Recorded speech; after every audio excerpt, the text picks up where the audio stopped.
Hello everyone, I'm Saket Bajpayee, Director of Prayas Physics Classes, Dehradun. Welcome students, welcome to the fourth lecture of Geometrical Optics. बच्चों इस lecture में हम लोग refraction शुरू करते हैं, ठीक है। तो चलिए सबसे पहले रिफ्रैक्शन को अगर समझना है तो हमारे को ट्रांसपेरेंट मटेरियल्स के बारे में थोड़ा सा समझना पड़ेगा, ठीक है। तो बच्चों हम लोग ये तो जानते हैं कि लाइट क्या है। Light is an energy carrying electromagnetic wave that emanates from vibrating electrons in atoms, है ना। एटम के अंदर जो इलेक्ट्रॉन होते हैं उनके वाइब्रेट करने की वजह से ये वेव क्रिएट होती है। When light is transmitted through matter, है ना, जब वो किसी मीडियम से ट्रैवल करती है तब क्या होता है, some of the electrons in the matter are forced into vibration. In this way, vibrations in the emitter are transmitted to vibrations in the receiver. This is similar to the way sound is transmitted. और यही तरीका था जिससे हम लोग कहते थे कि साउंड का ट्रांसमिशन होता है। आपको याद होगा एक ट्यूनिंग फोर्क हम लोग लेते थे और अगर हम उसे वाइब्रेट कराते थे तो क्या होता था, वो आसपास की एयर को वाइब्रेट कराती थी, फिर वो एयर क्या करती थी, वो अगले ट्यूनिंग फोर्क को वाइब्रेट करती थी।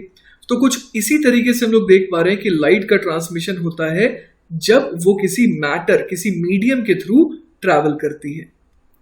Thus the way a receiving material responds when light is incident upon it depends on the frequency of the light and on the natural frequency of the electrons in the material, है ना। तो किस तरीके से वो जो material है वो रिस्पॉन्ड करता है वो उस मटेरियल पे भी डिपेंड करता है ना, कि उस मटेरियल की नेचुरल फ्रीक्वेंसी क्या है इलेक्ट्रॉन्स की, और साथ ही साथ किस लाइट को हम लोग यूज कर रहे हैं। जैसे कि विजिबल लाइट की अगर हम लोग बात करें तो visible light vibrates at a very high frequency, some 100 trillion times per second, मतलब लगभग फ्रीक्वेंसी जो होती है वो 10 to the power 14 हर्ट्ज ऐसी होती है। तो अगर किसी चार्ज्ड ऑब्जेक्ट को इन इतनी ज्यादा फास्ट वाइब्रेशन से रिस्पॉन्ड करना है ना, तो क्या होना पड़ेगा, उसका इनर्शिया बहुत कम होना पड़ेगा, है ना, क्योंकि इतना फास्ट अगर उसे वाइब्रेट करना है तो अगर इनर्शिया ज्यादा हुआ तब तो वाइब्रेट कर ही नहीं पाएगा। तो इसीलिए हम लोग क्या देख पा रहे हैं कि चूंकि मास ऑफ द इलेक्ट्रॉन्स इतना छोटा होता है, इसी वजह से क्या होता है, they can vibrate at this rate. तो बच्चों ऐसे ट्रांसपेरेंट मटेरियल्स जो होते हैं उनके बारे में अगर हम लोग बात करें तो such materials as glass and water allow light to pass through in straight lines, है ना। और ऐसे वस्तुओं को हम लोग क्या कहते हैं कि they are transparent to light, ठीक है। To understand how light travels through a transparent material, visualize the electrons in the atoms of transparent materials as if they were connected to the nucleus by springs. तो बच्चों हम लोग spring model से imagine कर सकते हैं कि किस तरीके से जो है इलेक्ट्रॉन्स वाइब्रेट करते हैं, है ना। जैसे कि यहां पर लिखा है कि the electrons of atoms in glass have certain natural frequencies of vibration, है ना। ऐसा हम लोगों ने पढ़ा था वेव्स चैप्टर में, एसएचएम में भी पढ़ा था कि हर एक ऑब्जेक्ट की क्या होती है, नेचुरल फ्रीक्वेंसी होती है जिसपे वो ऑसिलेट करना चाहता है। तो वही यहां लिखा है the electrons of atoms in glass have certain natural frequencies of vibration and can be modeled as particles connected to the atomic nucleus by springs, है ना। आप इसको इमेजिन कर सकते हैं एज इफ, है ना। सचमुच में तो ऐसा नहीं होता लेकिन आप इमेजिन जरूर कर सकते हैं कि एक न्यूक्लियस है यहाँ पर और उससे ये इलेक्ट्रॉन्स जो है स्प्रिंग के थ्रू कनेक्टेड है, और इसके बाद क्या होता है, इलेक्ट्रॉन्स का ऑसिलेशंस होता है। तो देखिए बच्चों क्या होता है, at lower wave frequencies such as those of visible light, है ना। लोअर वेव फ्रीक्वेंसीज मतलब ऐसा नहीं है कि इनकी फ्रीक्वेंसी बहुत कम है, लेकिन हम लोग बात कर रहे हैं यहाँ पर कंपैरिजन की, एज कंपेयर टू दोज जिनकी फ्रीक्वेंसी क्या होती है और भी ज्यादा होती है, उनके कंपैरिजन में तो विजिबल लाइट की फ्रीक्वेंसी क्या है, लोअर है ना। अगर मैं अल्ट्रावायलेट रेज की बात करूं तो उनकी फ्रीक्वेंसी और भी ज्यादा होती है। तो अगर हम लोग lower wave frequency such as visible light की बात करें तो electrons in the glass atoms are forced into vibration but at lower amplitudes, है ना। तो यहाँ पर एम्पलीट्यूड जो है वो बहुत ज्यादा नहीं होता है एज कंपेयर टू जब अल्ट्रावायलेट लाइट रे जो है ग्लास पे स्ट्राइक करती है। The atoms hold the energy for a shorter time, और अल्ट्रावायलेट रेज के केस में क्या होता है, वो जो इलेक्ट्रॉन्स है, एटम्स है, वो एनर्जी को ज्यादा देर तक अपने पास होल्ड करके रखते हैं, और इसकी वजह से क्या फायदा होता है, लेस चांस ऑफ कोलिजन होता है with neighbouring atoms and with less energy transform to heat, है ना। जितना कोलिजन होगा उतना हीट के फॉर्म में एनर्जी का वेस्टेज हो जाएगा। तो हम लोग देख पा रहे हैं कि जब विजिबल लाइट फॉल करती है ना, तब क्या होता है, ये बहुत कम देर के लिए, है ना, एटम्स जो है वो एनर्जी को बहुत कम देर के लिए होल्ड करते हैं as compare to ultraviolet light. Ultraviolet light के केस में क्या होता है, वो ज्यादा देर तक होल्ड करता है ना, और जिसकी वजह से क्या होता है, जिसकी वजह से हीट के फॉर्म में एनर्जी का डिसिपेशन हो जाता है। उसके बाद बच्चों क्या होता है, ये जो विजिबल लाइट है उसके केस में the energy of vibrating electrons is re emitted as light, है ना। तो ये खासियत होती है ट्रांसपेरेंट ऑब्जेक्ट्स की, अगर विजिबल लाइट के बारे में बात करें तो, है ना। तो this is how transparent objects respond to visible light. तो glass is transparent to all the frequencies of visible light.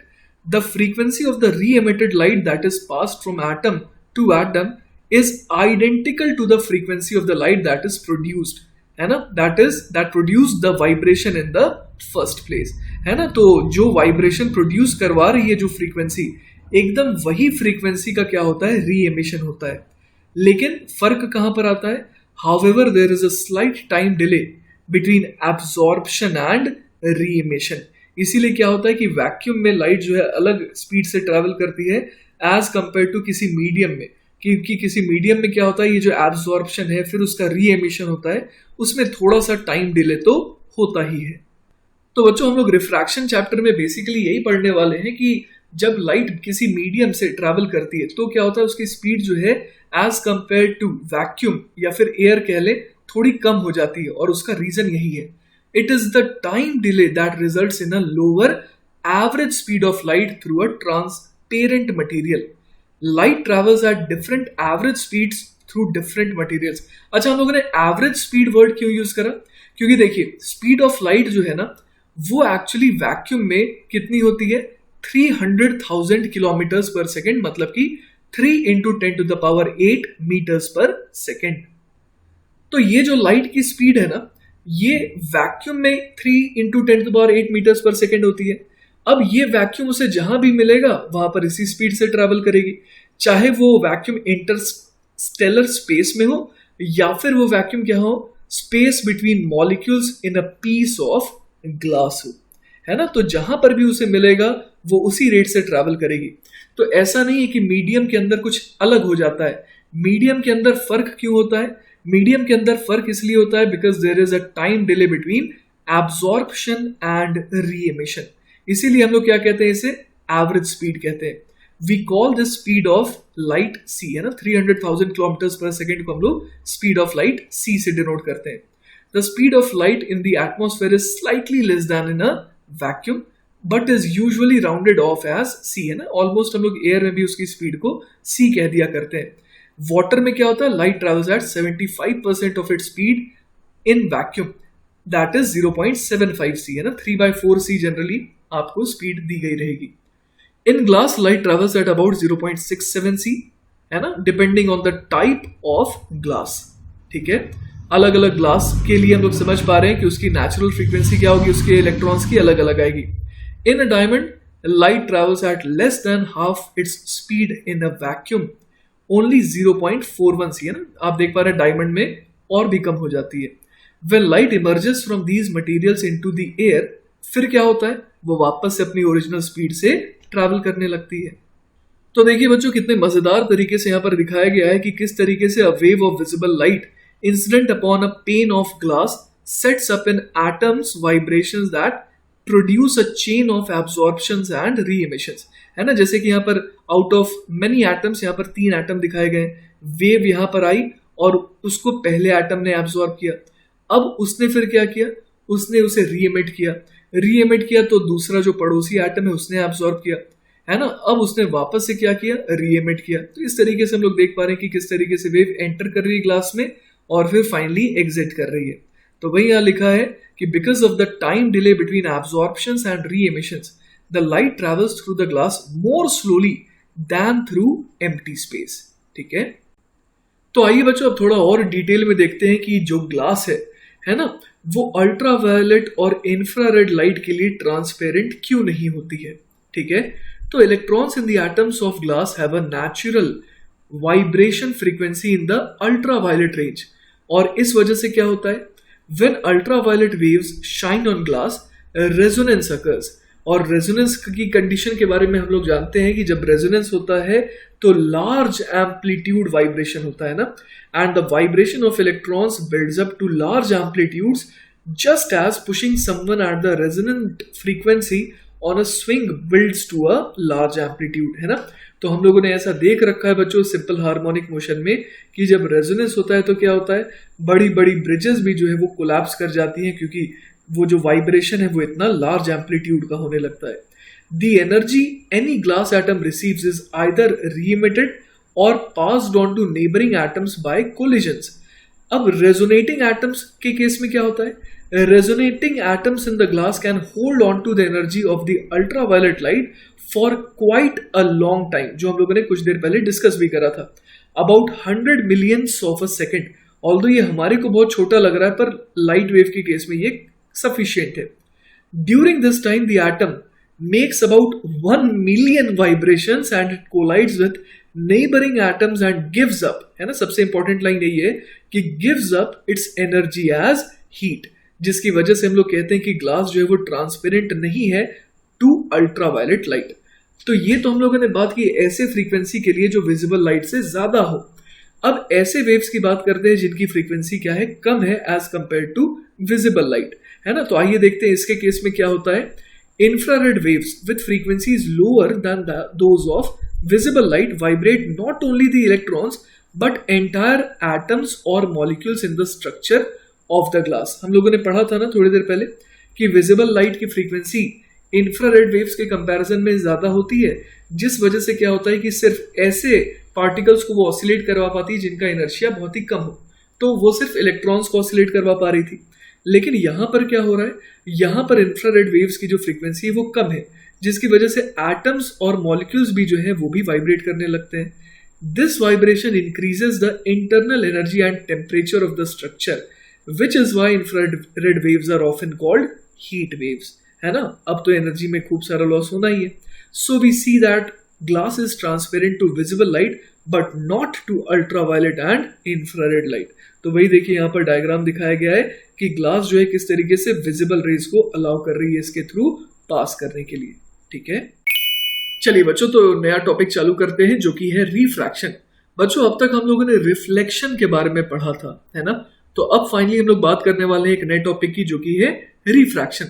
तो रिफ्रैक्शन के बारे में हम लोग थोड़ी बहुत बातें जानते हैं, जैसे कि when light bends and passing obliquely from one medium to another we call the process refraction, है ना। बेंडिंग ऑफ लाइट जनरली होती है जब लाइट रे क्या करती है, ऑब्लिकली पास करती है एक मीडियम से दूसरे मीडियम में।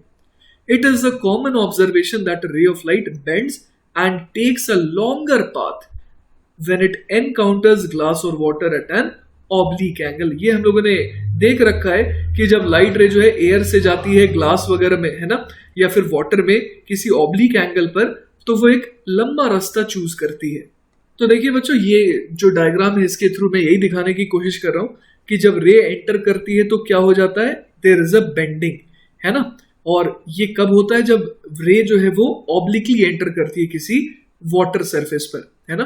तो हम लोग देख पा रहे हैं कि it takes a longer path, है ना।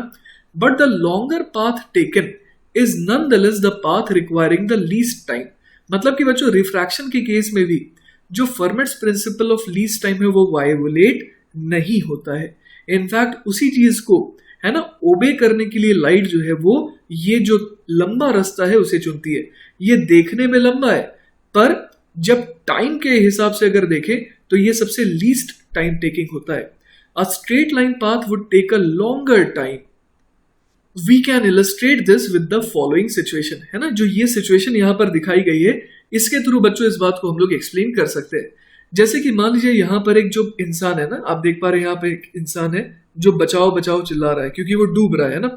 अब एक लाइफ गार्ड है जो यहां पर था, उसने अचानक से देखा कि अरे ये जो बी पॉइंट पर जो इंसान है पानी में वो तो डूब रहा है। तो अब ये जो लाइफ गार्ड है वो एक्चुअली ए से बी को ज्वाइन करने वाला जो स्ट्रेट रास्ता है ना वो नहीं चुनने वाला है। और ऐसा इसलिए बच्चों क्योंकि वो जो लाइफ गार्ड है वो ज्यादा तेजी से दौड़ सकता है on sand as compare to जिस स्पीड से वो तैर सकता है इन वाटर। तो वो क्या मेक श्योर करता है, वो मेक श्योर करता है कि वो सैंड पे ज्यादा देर तक रहे, है ना। सैंड पे ज्यादा देर तक रहने से क्या फायदा होता है कि वो जो दूरी है ऑल्दो वो ज्यादा हो गई, है ना, एज कंपेयर टू अगर वो स्ट्रेट रास्ते से जाता, लेकिन फिर भी क्या हो रहा है कि वो पानी में अब कम देर ट्रैवल करेगा, जिसकी वजह से ओवरऑल जो इसका रास्ता है वो मोस्ट एफिशिएंट रास्ता हो जाता है। तो लाइफ गार्ड से आप एक्सपेक्ट नहीं करेंगे कि वो ए से भी डायरेक्ट ये वाला सीधा रास्ता चुनेगा, वो थोड़ा सा टेढ़ा रास्ता चुनेगा, जैसा कि यहाँ पर डॉटेड लाइन से दिखाया गया है ना। वो ज्यादा देर रहना चाहेगा सैंड पे, फिर क्या करेगा, वो कम देर रहना चाहेगा पानी में, और इन दोनों का एक ऐसा सटीक कॉम्बिनेशन वो ढूंढता है सच दैट कि ओवरऑल उसे टाइम सबसे कम लगे, है ना। देखिए बच्चों, मैंने यहाँ पर एक और डायग्राम बना दिया इस तरीके का। तो ये जो डायग्राम है इसमें क्या मैंने दिखा दिया कि वो सैंड पे और ज्यादा देर तक रह रहा है और पानी में और कम देर तक रह रहा है, लेकिन ये जो रास्ता है ये परफेक्ट रास्ता नहीं होने वाला है, क्योंकि सिर्फ एक ही यूनिक रास्ता होता है जिसके अलोंग जब लाइफ गार्ड जाएगा तो उसे लीस्ट टाइम लगेगा। तो वो एक बहुत ही डेडली कॉम्बिनेशन होता है, सैंड पे जितनी देर वो ट्रैवल कर रहा है और पानी में जितनी देर वो ट्रैवल कर रहा है, ठीक है। तो हम लोग देखेंगे कि अगर लाइट रे मान लीजिए कि ए पॉइंट से चालू हो रही है और उसे बी पॉइंट पर पहुंचना है, तो वो भी एक ऐसा ही रास्ता चुनने वाली है जिसके अलोंग ट्रैवल करने पर उसे क्या लगे, लीस्ट टाइम लगे, ठीक है। तो बच्चों अगर ऐसा कुछ हुआ कि लाइट रे मान लीजिए कि ए से चालू हो रही है और जो ये वाला मीडियम है इसमें उसकी स्पीड जो है, लाइट की स्पीड क्या है, ज्यादा है, और ये जो दूसरा मीडियम है लेट अस से कि उसमें लाइट की स्पीड क्या है, कम है, तो वो कुछ ऐसा ही रास्ता चुनेगी जैसा रास्ता इस लाइफ गार्ड ने चूज करा है। इसी तरीके से बच्चों एक और केस पॉसिबल होता है ना। जब आपने पढ़ा भी होगा कि लाइट जो है जब ट्रैवल करती है तो वो अवे फ्रॉम द नॉर्मल भी बेंड कर जाती है। पिछले केस में तो हम लोगों ने क्या देखा था कि लाइट रे जो है टूवर्ड्स द नॉर्मल बेंड कर रही है। इस केस में हम लोग देखने वाले एक ऐसा कंडीशन जो रिजेंबल कर रहा है किस कंडीशन से, जब light away from the normal bend कर जा रही है ना, जब ऐसे जा रही है दूसरे मीडियम में तो away from the normal bend कर जा रही है। ऐसा कब होगा, आप इमेजिन करिए कि मान लीजिए एक सील है और हम लोग जानते हैं कि the seal can swim faster than it can run and its path would bend as shown, है ना। तो मान लीजिए ए पॉइंट से सील ने चलना चालू करा तो ऑब्वियस है कि वो सैंड में कम देर तक रहना चाहेगा, तो इसीलिए उसने ऐसा रास्ता चूज करा बी पे पहुंचने वाला सच दैट कि उसको सैंड में कम ट्रैवल करना पड़े और वाटर में ज्यादा ट्रैवल करना पड़े, और ये दोनों रास्ते मिला करके एक ऐसा कॉम्बिनेशन बन रहा है जिसमें उसको क्या लगे, लीस्ट टाइम लगे, ठीक है। तो बच्चों ये एग्जाम्पल किस केस को फॉलो कर रहा है, when light emerging from the bottom of a piece of glass into air, मतलब वो जब ग्लास से एयर में जा रही है उस केस को ये रिजेंबल कर रहा है। तो बच्चों हमारे को रिफ्रैक्शन पढ़ते वक्त कुछ टर्म्स से थोड़ा सा वाकिफ होना पड़ता है। जैसे कि एक एग्जांपल लेते हैं, जब लाइट रे ट्रैवल कर रही है फ्रॉम एयर टू वाटर, तो इस केस में हम लोग देख पा रहे हैं कि जो रे है वो जिस पॉइंट पे इंसिडेंट हो रही है उस पॉइंट पर अगर हम लोग एक नॉर्मल बनाए, है ना, परपेंडिकुलर लाइन बनाए परपेंडिकुलर टू द सरफेस, तो ये कुछ ऐसी बनेगी, है ना, और इसी को हम लोग नॉर्मल कहते हैं। तो नॉर्मल और इंसिडेंट रे के बीच में जो एंगल होता है उसे हम लोग कहते हैं एंगल ऑफ इंसिडेंस, और इस बार रे जो है वो रिफ्रैक्ट कर रही है ना, जब वाटर के अंदर जा रही है तो देयर इज सम बेंडिंग। तो इस केस में जो नॉर्मल और रिफ्रैक्टेड रे के बीच में एंगल होता है उसे हम लोग कहते हैं एंगल ऑफ रिफ्रैक्शन, ठीक है। तो चलिए बच्चों अब सोचते हैं कि आखिर रिफ्रैक्शन का कॉज क्या है। ये तो हम लोग जानते हैं, है ना, कि एवरेज स्पीड जो है वो अलग अलग मीडियम में अलग अलग होती है लाइट की, लेकिन आखिर ये बेंडिंग क्यों होती है। तो इसको समझने के लिए हम लोग एक एग्जाम्पल लेते हैं। किसका एग्जाम्पल लेंगे, a pair of toy cart wheels connected to an axle as the wheels roll gently downhill from a smooth sidewalk on to a grass lawn. Smooth sidewalk में जब ये ट्रैवल कर रहा था pair of toy cart wheels, है ना, तब इसकी स्पीड क्या थी, ज्यादा थी, और जब ग्रास में ये ट्रैवल करेगा तो इसकी स्पीड क्या हो जाएगी, कम हो जाएगी। तो हम लोग देख पा रहे हैं यहाँ पर कि आखिर जब ये ऑब्लिकली एंटर कर रहा है तो क्या हो रहा है कि जो लेफ्ट वाला व्हील है वो पहले ग्रास को टच कर रहा है, और जब ये ग्रास को टच कर रहा है उस समय जो राइट वाला व्हील है वो अभी भी स्मूथ साइडवॉक पे ही ट्रैवल कर रहा है। तो हम लोग इमेजिन कर सकते हैं कि क्या होगा, चूंकि लेफ्ट वाले व्हील की स्पीड कम हो जाएगी और राइट वाले व्हील की स्पीड जो है वो अनअफेक्टेड रहेगी। इसकी वजह से हम लोग समझ पा रहे हैं कि क्या होगा, there will be a bending. और हम लोग इस चीज को इमेजिन भी कर सकते हैं, क्योंकि आप ऐसे सोचिए कि अगर एक रॉड है, उसका जो लेफ्ट एंड है उसकी स्पीड कम हो गई और जो राइट एंड है उसकी स्पीड अभी भी ज्यादा है, तो क्या होगा, ऑब्वियस है कि ये कुछ इस तरीके से रोटेट भी करेगा, है ना। तो वही सीन यहां पर भी क्रिएट हो रहा है ना। सेम वही सिचुएशन यहां पर क्रिएट हो रही है कि जब टॉय कार्ट है ना, जब pair of toy cart wheels जो है इस तरीके से एंटर करते हैं ऑब्लिकली, तो क्या होता है, उनकी डायरेक्शन में बदलाव आता है। और एक बार जब दूसरा पहिया भी प्रॉपरली एंटर कर जाता है ग्रास में, उसके बाद फिर और फर्दर बेंडिंग नहीं होती और वो एक पर्टिकुलर डायरेक्शन में फिर ट्रैवल करने लगता है, जैसा कि यहां पर आपको शो किया गया है। तो चलिए बच्चों, इस फेनोमेनन को हम लोग रिलेट करते हैं विथ रिफ्रैक्शन ऑफ लाइट। तो देखिए यहां पर क्या होता है कि जब लाइट रे मान लीजिए कि बहुत दूर से आ रही है ना, बहुत डिस्टेंट सोर्स से आ रही है, तो उससे एसोसिएटेड वेव फ्रंट जो है वो हम लोग स्ट्रेट लाइन इमेजिन कर सकते हैं।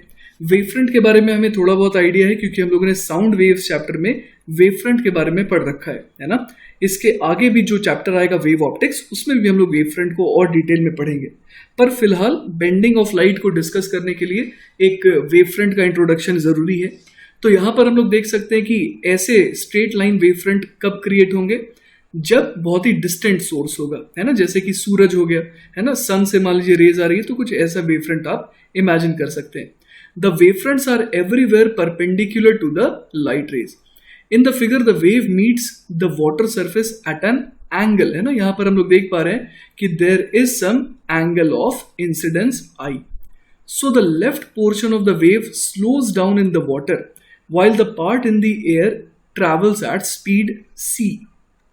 तो बच्चों ठीक उसी तरीके से जिस तरीके से यहां पर है ना, जिस तरीके से दो चक्कों की स्पीड अलग अलग हो गई थी, एक चक्का स्लो डाउन हो गया था, एक चक्का अपने उसी स्पीड से ट्रैवल कर रहा था, तो क्या हो गया था, बेंडिंग हो गया था।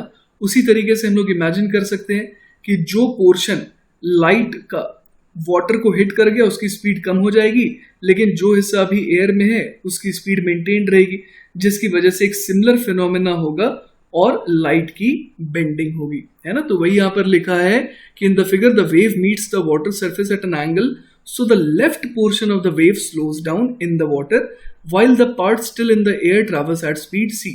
The ray or beam of light, है ना, अगर एक beam of light का मतलब क्या हुआ, beam of light का मतलब हो गया bundle of rays, है ना। एक beam of light में ढेर सारे rays होते हैं। अब ray और beam of light remains perpendicular to the wavefront, है ना। हमेशा हम लोग जानते हैं कि wavefront बनाते कैसे हैं, perpendicular to the wave propagation, and bends at the surface just as the wheels bend to change direction when they roll from the sidewalk onto the grass. In both cases the bending is a consequence of, किसका consequence है ये, change in speed का, ठीक है। तो बच्चों हम लोगों ने क्या सीखा यहाँ पर कि जब सन से इस तरीके से रेज आ रही है ना, तो यहाँ पर ढेर सारी रेज, कोई एक रे तो आएगी नहीं सन से, ढेर सारी रेज आ रही है और उनसे एसोसिएटेड वेव फ्रंट हम लोगों ने देख लिया कि कैसे स्ट्रेट लाइन में होंगी, है ना। और जो लेफ्ट वाले पोर्शन है ना, इस रे के लेफ्ट वाले पोर्शन को देखिए, तो वो जल्दी वेव जो है वो वाटर को रीच कर रही है, लेकिन जो राइट वाला पोर्शन है उसको वाटर तक पहुंचने में थोड़ा टाइम लग रहा है, जिसकी वजह से हम लोग देख पा रहे हैं कि क्या हो रहा है, बेंडिंग ऑफ लाइट हो रहा है, ठीक है। चलिए बच्चों, तो अब हम लोग पढ़ते हैं लॉज ऑफ रिफ्रैक्शन। तो पहला लॉ है incident ray, refracted ray and normal lie in the same plane. मतलब कि जो इंसिडेंट रे है, जो normal at the point of incidence है, और जो रिफ्रैक्टेड रे है, ये तीनों के तीनों एक प्लेन में लाई करेंगे, ठीक है। और जो दूसरा लॉ है वो क्या कहता है, the quantitative law of refraction called Snell's law is credited to W Snell, जो कि क्या थे, a 17th century Dutch astronomer and mathematician. उन्होंने क्या रिलेशन दिया, sine theta 1 upon sine theta 2 is equal to n2 upon n1 is equal to v1 upon v2। यहां पर मैं इन टर्म्स को डिफाइन कर देता हूं। थीटा 1 क्या है, एंगल ऑफ इंसिडेंस, थीटा 2 क्या है, एंगल ऑफ रिफ्रैक्शन, v1 क्या है, speed of light in medium 1, v2 क्या है, speed of light in medium 2। और यहां पर देखिए v1 अपॉन v2 जो है उसको एक रेशियो से रिप्रेजेंट किया गया है n2 अपॉन n1। ये n2 क्या है, N2 है basically refractive index of medium 2 और N1 क्या है, रिफ्रैक्टिव इंडेक्स ऑफ मीडियम 1। तो बच्चों रिफ्रैक्टिव इंडेक्स जो है उसकी कोई भी यूनिट एंड डायमेंशन नहीं होती है, वो सिंपली क्या है, एक रेशियो है। अगर हम लोग एब्सोल्यूट रिफ्रैक्टिव इंडेक्स की बात करें, जैसे मान लीजिए किसी मीडियम की हमें रिफ्रैक्टिव इंडेक्स पता करनी है, तो हम लोग यहाँ पर लिख सकते हैं n अपॉन लेट अस से N1 की वैल्यू जो है वो 1 कर देते हैं। यहाँ पर हम मीडियम 1 किसे मान रहा हूँ, लेट अस से कि मैं एयर को मीडियम 1 मान रहा हूँ। एयर की जो रिफ्रैक्टिव इंडेक्स है वो लगभग 1 कह सकते हैं हम लोग। वैक्यूम की रिफ्रैक्टिव इंडेक्स एग्जैक्टली 1 होती है। तो n upon 1 will be equal to, अब v1 के बदले क्या लिख दें, speed of light in medium, कौन सा, वैक्यूम। तो यहाँ पर मैं लिख देता हूँ c, मुझे पता है कि वैक्यूम में स्पीड ऑफ लाइट की वैल्यू क्या है, c है, divided by speed of light in that medium letter से कि v है ना। तो हमारे को क्या मिल गया, एब्सोल्यूट रिफ्रैक्टिव इंडेक्स n, वो कितना हो गया, c अपॉन v हो गया। ठीक है, तो बच्चों यहाँ पर N2 और N1 ये क्या थे, एब्सोल्यूट रिफ्रैक्टिव इंडेक्स थे ऑफ मीडियम 2 एंड 1, है ना। अब यहाँ पर कहीं कहीं पर रिफ्रैक्टिव इंडेक्स को म्यू से भी रिप्रेजेंट किया जा सकता है। तो जैसे N2 के बदले कहीं कहीं पर आपको μ2 भी दिखाई देगा। तो जैसे ये जो μ2 अपॉन μ1 ये जो रेशियो है, इसको लिखने का एक और तरीका है 1μ2, और इसको क्या पढ़ते हैं, this is called as refractive index of second medium with respect to first medium. मतलब μ2 अपॉन μ1 क्या हो गया, refractive index of second medium with respect to first medium. तो बच्चों अब इन लॉस को ना वेक्टर फॉर्म में देखते हैं। तो यहां पर मैंने 3 यूनिट वेक्टर्स बनाए हैं। एक है हमारा E1 कैप। E1 कैप का मतलब क्या हो गया, ये इंसिडेंट वेक्टर जो है ना, उसके अलोंग यूनिट वेक्टर को मैं E1 कैप कह रहा हूं। उसी तरीके से E2 कैप क्या हो गया, तो रिफ्रैक्टेड है ना, जो रिफ्रैक्टेड रे है उसके अलोंग यूनिट वेक्टर को मैं E2 कैप बोल रहा हूं, और नॉर्मल के अलोंग एक यूनिट वेक्टर को मैं N कैप बोल रहा हूं। तो देखिए पहला जो लॉ है जो कहता है कि तीनों एक प्लेन में लाई करेंगे, उसको रिप्रेजेंट करने के लिए ये रही वो इक्वेशन, जैसे कि N1 N cap cross E2 cap है ना, N cap cross E2 cap, ये ऑब्वियसली एक ऐसा वेक्टर होगा जो इस प्लेन के बाहर होगा, और उस प्लेन के बाहर वाले वेक्टर का डॉट अगर मैं लूं E1 कैप के साथ तो वो 0 आना चाहिए, क्योंकि E1 कैप जो है वो स्क्रीन के प्लेन में है, और जो हमने N cap cross E2 cap करके जो वेक्टर निकाला था वो इस प्लेन के परपेंडिकुलर था। तो दो परपेंडिकुलर वेक्टर्स का डॉट प्रोडक्ट क्या आना चाहिए, 0 आना चाहिए। उसी तरीके से दूसरा लॉ, स्नेल्स लॉ जो है वो क्या कहता है, N1 sine theta 1 should be equal to N2 sine theta 2। तो देखिए E1 cap cross N cap अगर मैं करूंगा, है ना, E1 cap cross N cap, तो वो मुझे क्या दे देगा, वो मुझे दे देगा साइन थीटा 1। उसी तरीके से E2 cap cross N cap अगर मैं करूंगा तो वो मुझे क्या दे देगा, वो मुझे दे देगा साइन थीटा 2। तो हम लोग यहाँ पर देख पा रहे हैं कि N1 sine theta 1 is equal to N2 sine theta 2 यहाँ पर आ चुका है।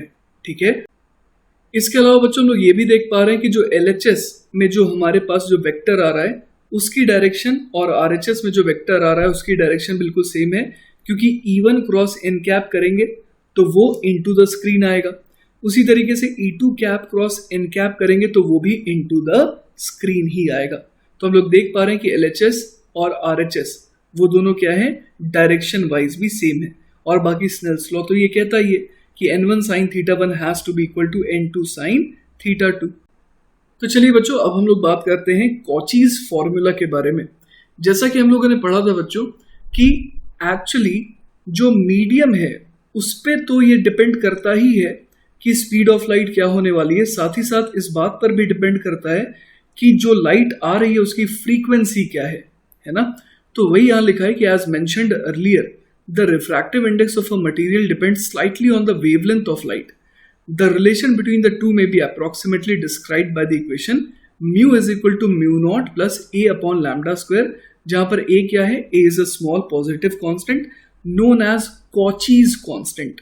द रिफ्रैक्टिव इंडेक्स जैसा कि हम लोग देख पा रहे हैं decreases as the wavelength increases. और हम लोग ये भी देख सकते हैं कि अगर विजिबल लाइट के बारे में बात करें तो it is maximum for the violet end minimum for the red end. ठीक है, चलिए बच्चों तो नेक्स्ट सवाल देखते हैं। अगला सवाल है a ray of light moving along the unit vector minus I cap minus 2j cap upon root 5 undergoes a refraction at the boundary of two media which are in xz plane. For y greater than 0, mu is equal to 2, and for y less than 0, mu is equal to under root of 5 upon 2. Find the unit vector along the refracted ray. तो बच्चों basically सवाल ये कहना चाह रहा है कि हमारे को एक रे ऑफ लाइट दी गई है ना, जो किस डायरेक्शन में ट्रैवल कर रही है, minus i cap minus 2j cap upon root 5 इस यूनिट वेक्टर के अलॉन्ग। तो सबसे पहले देखिए मैंने वो इंसिडेंट रे बना दिया है ना, और मैंने एक्स एक्सिस और वाई एक्सिस कैसे माना है वो मैंने यहाँ पर शो कर रखा है। तो उसके हिसाब से मैंने क्या बनाया, इंसिडेंट रे को बनाया। अब रिफ्रैक्शन हो रहा है।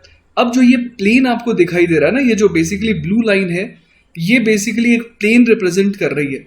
इसके ऊपर का जो रीजन है वहां पर म्यू की वैल्यू 2 है क्योंकि वो y ग्रेटर दैन 0 बता रहा है, और जो इस ब्लू लाइन के नीचे वाला रीजन है वो बेसिकली y लेस दैन 0 बता रहा है, तो वहां पर म्यू की वैल्यू कितनी है, अंडर रूट ऑफ 5 अपॉन 2।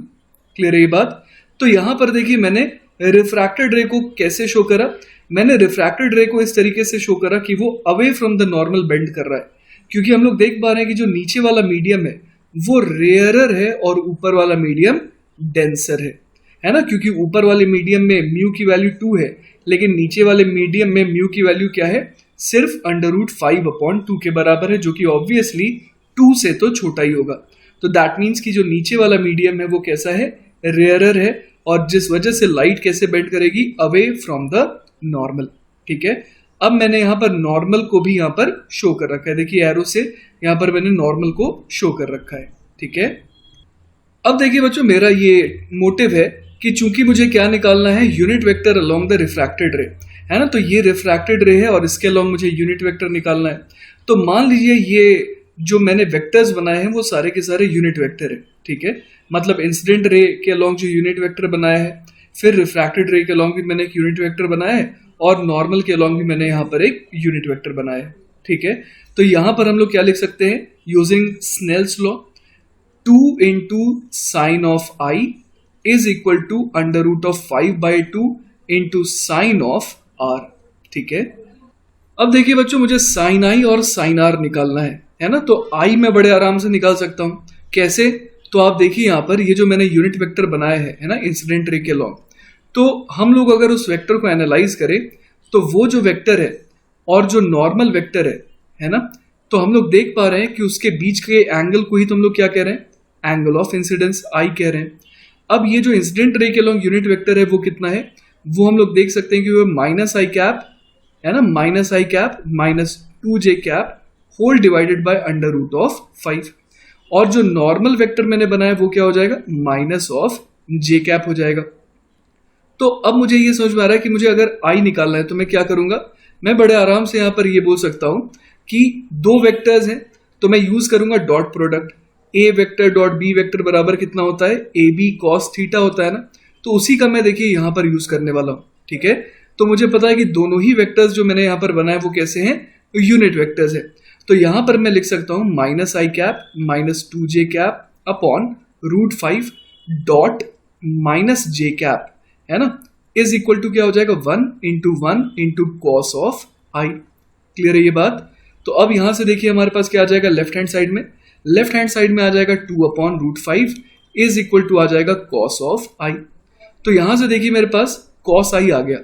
अब अगर कॉस आई आ गया तो साइन आई भी आ जाएगा।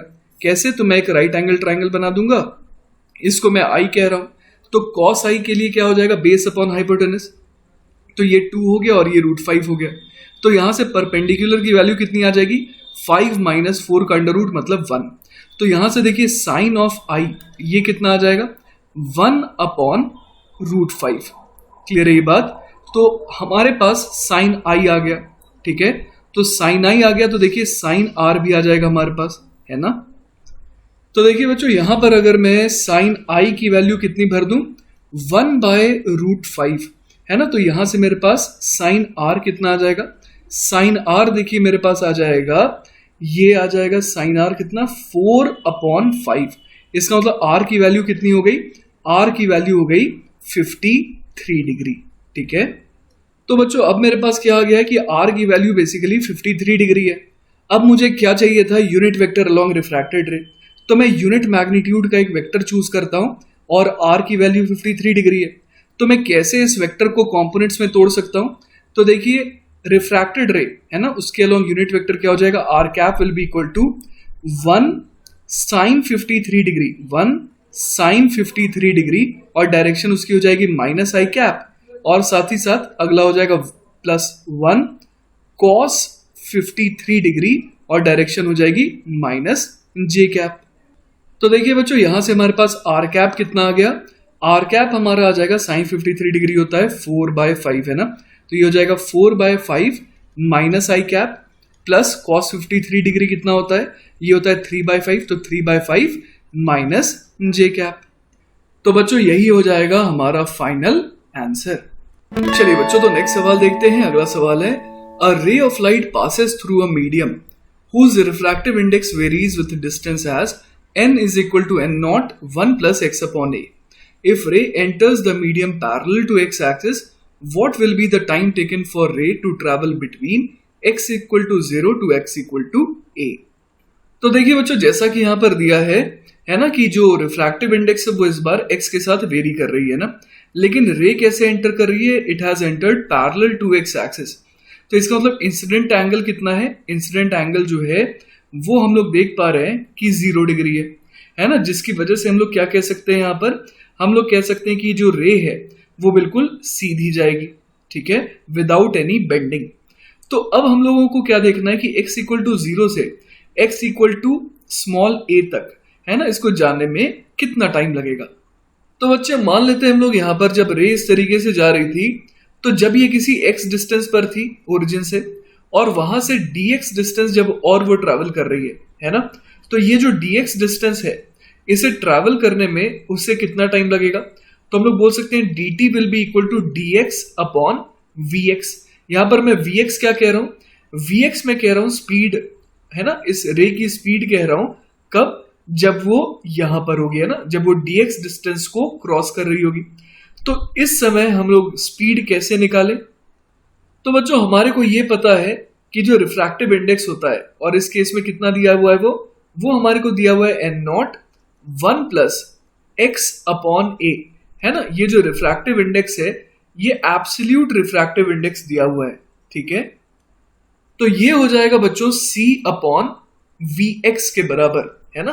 तो यहां पर c क्या है, speed of light in vacuum, और vx क्या है, स्पीड ऑफ दिस रे है ना, जब वो कहां से ट्रैवल कर रही है, जब वो x से x प्लस डी एक्स इस वाले रीजन को क्रॉस कर रही है। तो हम लोग यहां पर देख पा रहे बच्चों कि vx बराबर कितना आ जाएगा, वो आ जाएगा c divided by n not 1 plus x upon a, ठीक है। तो यहां से हमारे पास dt कितना आ गया, dt है ना, dt बराबर हो जाएगा dx अपॉन vx। तो यहां से देखिए क्या आ गया, dx multiplied by 1 upon vx भी लिख सकते हैं, और 1 अपॉन vx कितना हो जाएगा, तो वो हो जाएगा n naught upon c 1 plus x upon a। तो यहां से हम लोग देख पा रहे हैं कि dt बराबर कितना आ जा रहा है, n naught upon c 1 plus x upon a dx है ना। तो हम लोग यहां पर क्या कर देंगे, अब लिमिट पुट कर देंगे इंटीग्रेट करके। तो x इक्वल टू 0 है ना, जब x इक्वल टू 0 था, लेटर से कि वो टाइम t इक्वल टू 0 था। अब x इक्वल टू a जब हो जाएगा तो उस टाइम को मैं कैपिटल T कह रहा हूं। तो यहां से देखिए कैपिटल T कितना आ जाएगा, कैपिटल T के लिए हमें क्या करना होगा, इंटीग्रेट करके लिमिट पुट करनी होगी है ना। तो इसे पहले इंटीग्रेट कर देते हैं, इसका इंटीग्रेशन कितना हो जाएगा, n naught upon c x, और x की वैल्यू a भर देंगे, प्लस क्या करना होगा, n naught upon c a, n naught upon c a, और x dx का हो जाएगा x स्क्वायर अपॉन 2, और लिमिट भर देंगे तो ये हो जाएगा a स्क्वायर अपॉन 2 है ना। तो ये हमारे पास आ गया। तो अगर इसको और सिंप्लीफाई करें तो देखते हैं ये क्या बन जाता है। तो ये देखिए बच्चों, एक a यहां पर कैंसिल आउट हो जाएगा, तो ये बन जाएगा कितना, n naught a upon c common आ गया, 1 प्लस हाफ, ये हो जाएगा 3 अपॉन 2। तो हम लोग देख पा रहे हैं कि टाइम उसे कितना लगेगा, टाइम उसे लगेगा 3/2 n naught a by c। तो मैं आपको एक बार एक्सप्लेन कर देता हूं कि हमारे को क्यों इंटीग्रेशन की जरूरत पड़ी। क्योंकि अलग अलग लोकेशन पर रिफ्रैक्टिव इंडेक्स के अलग अलग होने की वजह से स्पीड क्या हो जाएगी, स्पीड जो है वो अलग अलग हो जाएगी, है ना। तो इसीलिए हमारे को क्या करना पड़ा, इंटीग्रेशन का सहारा लेना पड़ा। ठीक है, चलिए बच्चों, तो नेक्स्ट सवाल है, अगला सवाल है, a parallel beam of light of width d falls on air glass interface and enters in glass of refractive index mu. Given that angle of incidence of ray of light on air glass interface is phi, find width of beam and glass medium. तो देखिए बच्चों, सवाल में basically क्या कहा जा रहा है कि एक पैरेलल बीम ऑफ लाइट थी जिसकी विड्थ कितनी थी, d थी। अब वो फॉल कर रही थी किस पे, एयर ग्लास इंटरफेस पे, और हम लोग यहाँ पर देख पा रहे हैं कि जो ग्लास का रिफ्रैक्टिव इंडेक्स दिया हुआ है वो म्यू दिया हुआ है, और एयर का क्या मानेंगे, 1 मानेंगे। अब यहाँ पर बोल रहा है कि जो एंगल ऑफ इंसिडेंस है वो कितना दिया हुआ है, फाई दिया हुआ है। तो यहाँ पर मैं अगर नॉर्मल बनाऊं, है ना, तो ये वाला एंगल को मैं फाई कह सकता हूँ, और जिस वजह से ये वाला एंगल भी कितना हो जाएगा, फाई हो जाएगा। अब हमसे क्या बोला गया है, डी डैश निकालने, मतलब कि जब ये एंटर कर जाएगी ना किस मीडियम में, ग्लास में, तो क्या होगा कि ऑब्वियस है कि ये जो रेज है वो थोड़ा सा टुवर्ड्स द नॉर्मल बेंड करेंगी, है ना। यहाँ पर हम लोग देख पा रहे हैं कि टुवर्ड्स द नॉर्मल थोड़ा बेंड कर रही है, जिसकी वजह से क्या होगा कि अब जो विड्थ है ना वो चेंज हो जाएगी, और अब नई विड्थ को हम लोग कह रहे हैं डी डैश, और हमारे को क्या निकालना है, ये डी डैश ही निकालना है। ठीक है ना। तो बच्चों यहाँ पर देखिए, अगर मैं इस वाले एंगल को, है ना, इस वाले एंगल को अगर मैं एंगल ऑफ रिफ्रैक्शन कह रहा हूं, तो अगर ये आर है, ठीक है, तो हम लोग समझ सकते हैं कि ये वाला एंगल भी आर होगा। क्यों, क्योंकि ये देखिए ये 90 डिग्री हुआ, तो ये 90 माइनस आर, और सिमिलरली हम लोग कह पा रहे हैं कि ये कितना हो जाएगा, आर हो जाएगा। तो हमारे पास दो ट्राइंगल है, ट्राइंगल ए बी सी और ट्राइंगल ए सी डी, है ना। ट्राइंगल ए बी सी और ट्राइंगल ए सी डी को अगर देखें तो दोनों में ए सी जो है वो कॉमन है, और ए सी की वैल्यू हम लोग कितनी कह सकते हैं, आप देख सकते हैं कि ए सी की वैल्यू हो जाएगी d upon cos of phi. Clear है ये बात।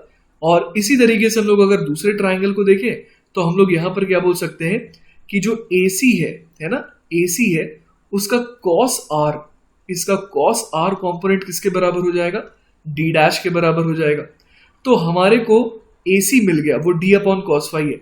अगर cos r निकाल ले तो d डैश भी आ जाएगा। cos r निकालना कोई बड़ी बात नहीं है, क्योंकि अगर हम लोग स्नेल्स लॉ लगाएं तो μ1 मतलब 1 इंटू साइन ऑफ फाई, मतलब μ1 sine phi is equal to μ2 कितना हो जाएगा, वो म्यू हो जाएगा, multiplied by sine of r हो जाएगा। तो यहां से हमारे पास साइन ऑफ आर कितना आ गया, साइन ऑफ आर आ गया साइन फाई अपॉन म्यू, और अगर साइन आर आ गया तो कॉस आर भी आ जाएगा। कॉस ऑफ आर ये कितना हो जाएगा, ये हो जाएगा under the root of 1 minus sine square r, है ना, तो 1 minus sine square phi upon mu square. तो ये हमारे पास कॉस आर आ गया। अब इस कॉस आर को अगर हम लोग यहां पुट कर देंगे और साथ ही साथ AC की वैल्यू को यहां से उठा करके इधर पुट कर देंगे तो हमारे को डी डैश मिल जाएगा। तो चलिए ये काम करते हैं, AC को हम लोग लिखेंगे d अपॉन कॉस फाई, है ना।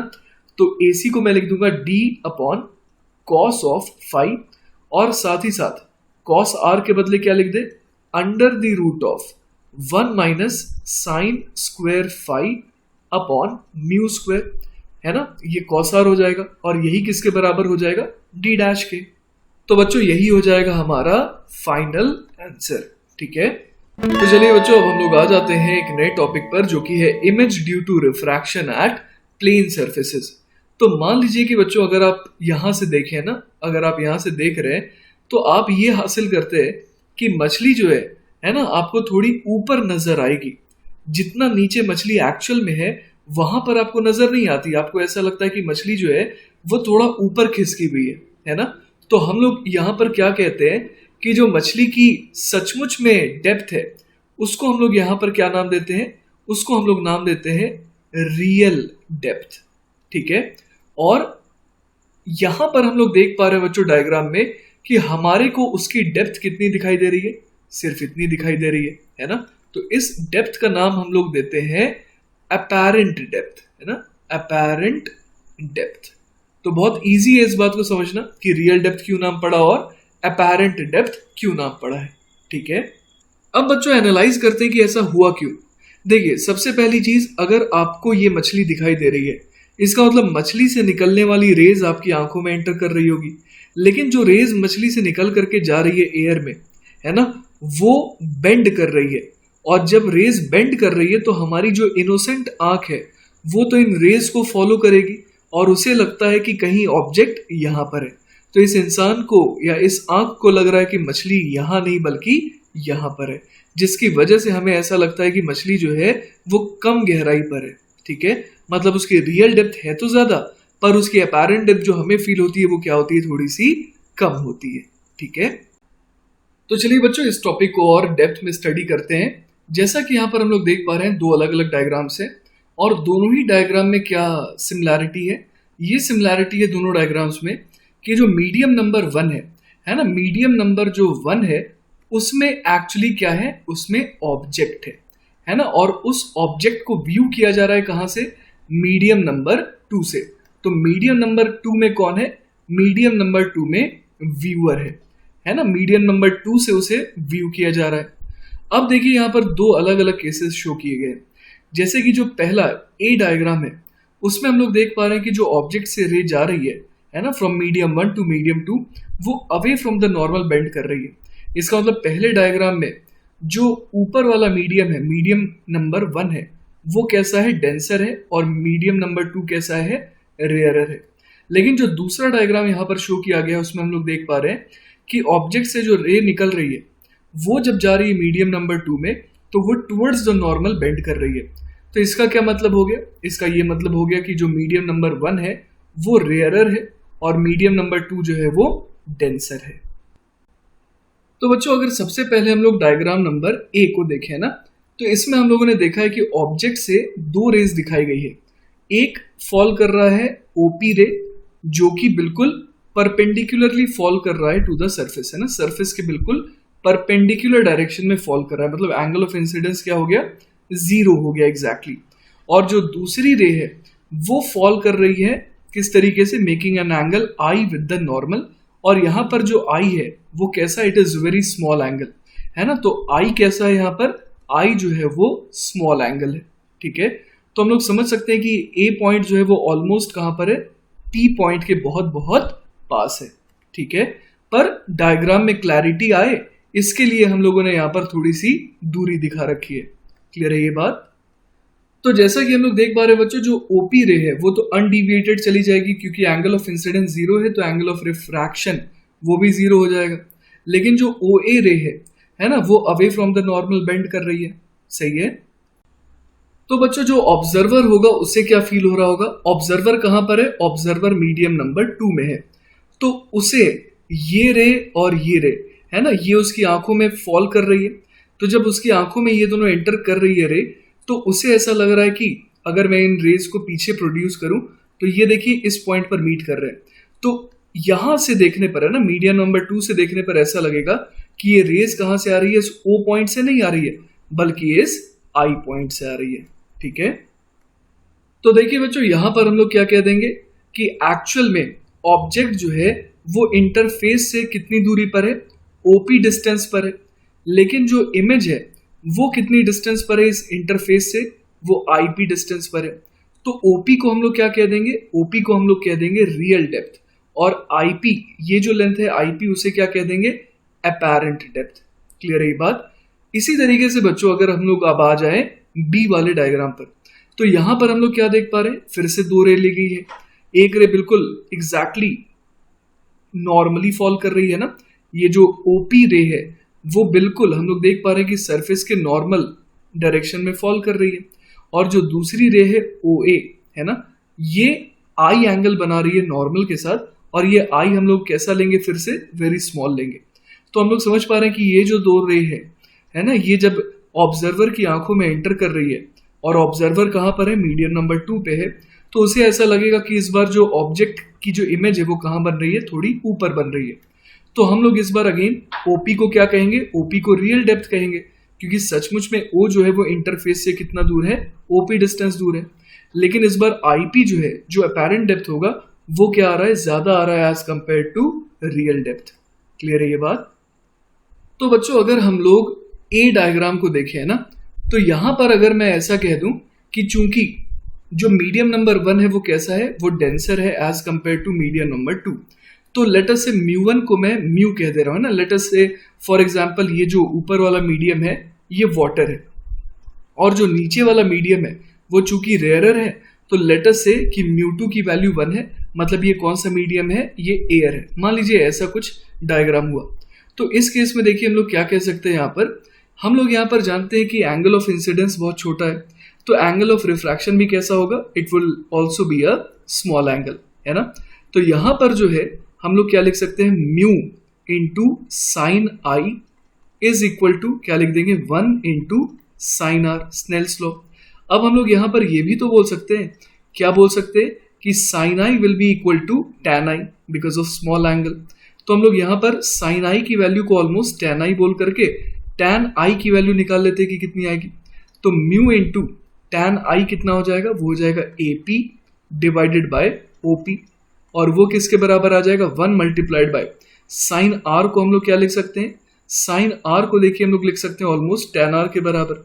तो टैन आर कितना हो जाएगा, ये हो जाएगा पी ए डिवाइडेड बाय किसके बराबर, आई पी के बराबर, है ना। तो यहां से देखिए हमारे पास क्या आ गया, ए पी और ए पी कैंसिल आउट हो गए, तो यहां से हमारे पास देखिए आ जाएगा I P upon O P is equal to 1 upon mu. तो बच्चों आपको ध्यान होगा कि यहाँ पर म्यू मैंने किसे कहा था, म्यू1 को कहा था, तो ये क्या बन गया, म्यू2 अपॉन म्यू1।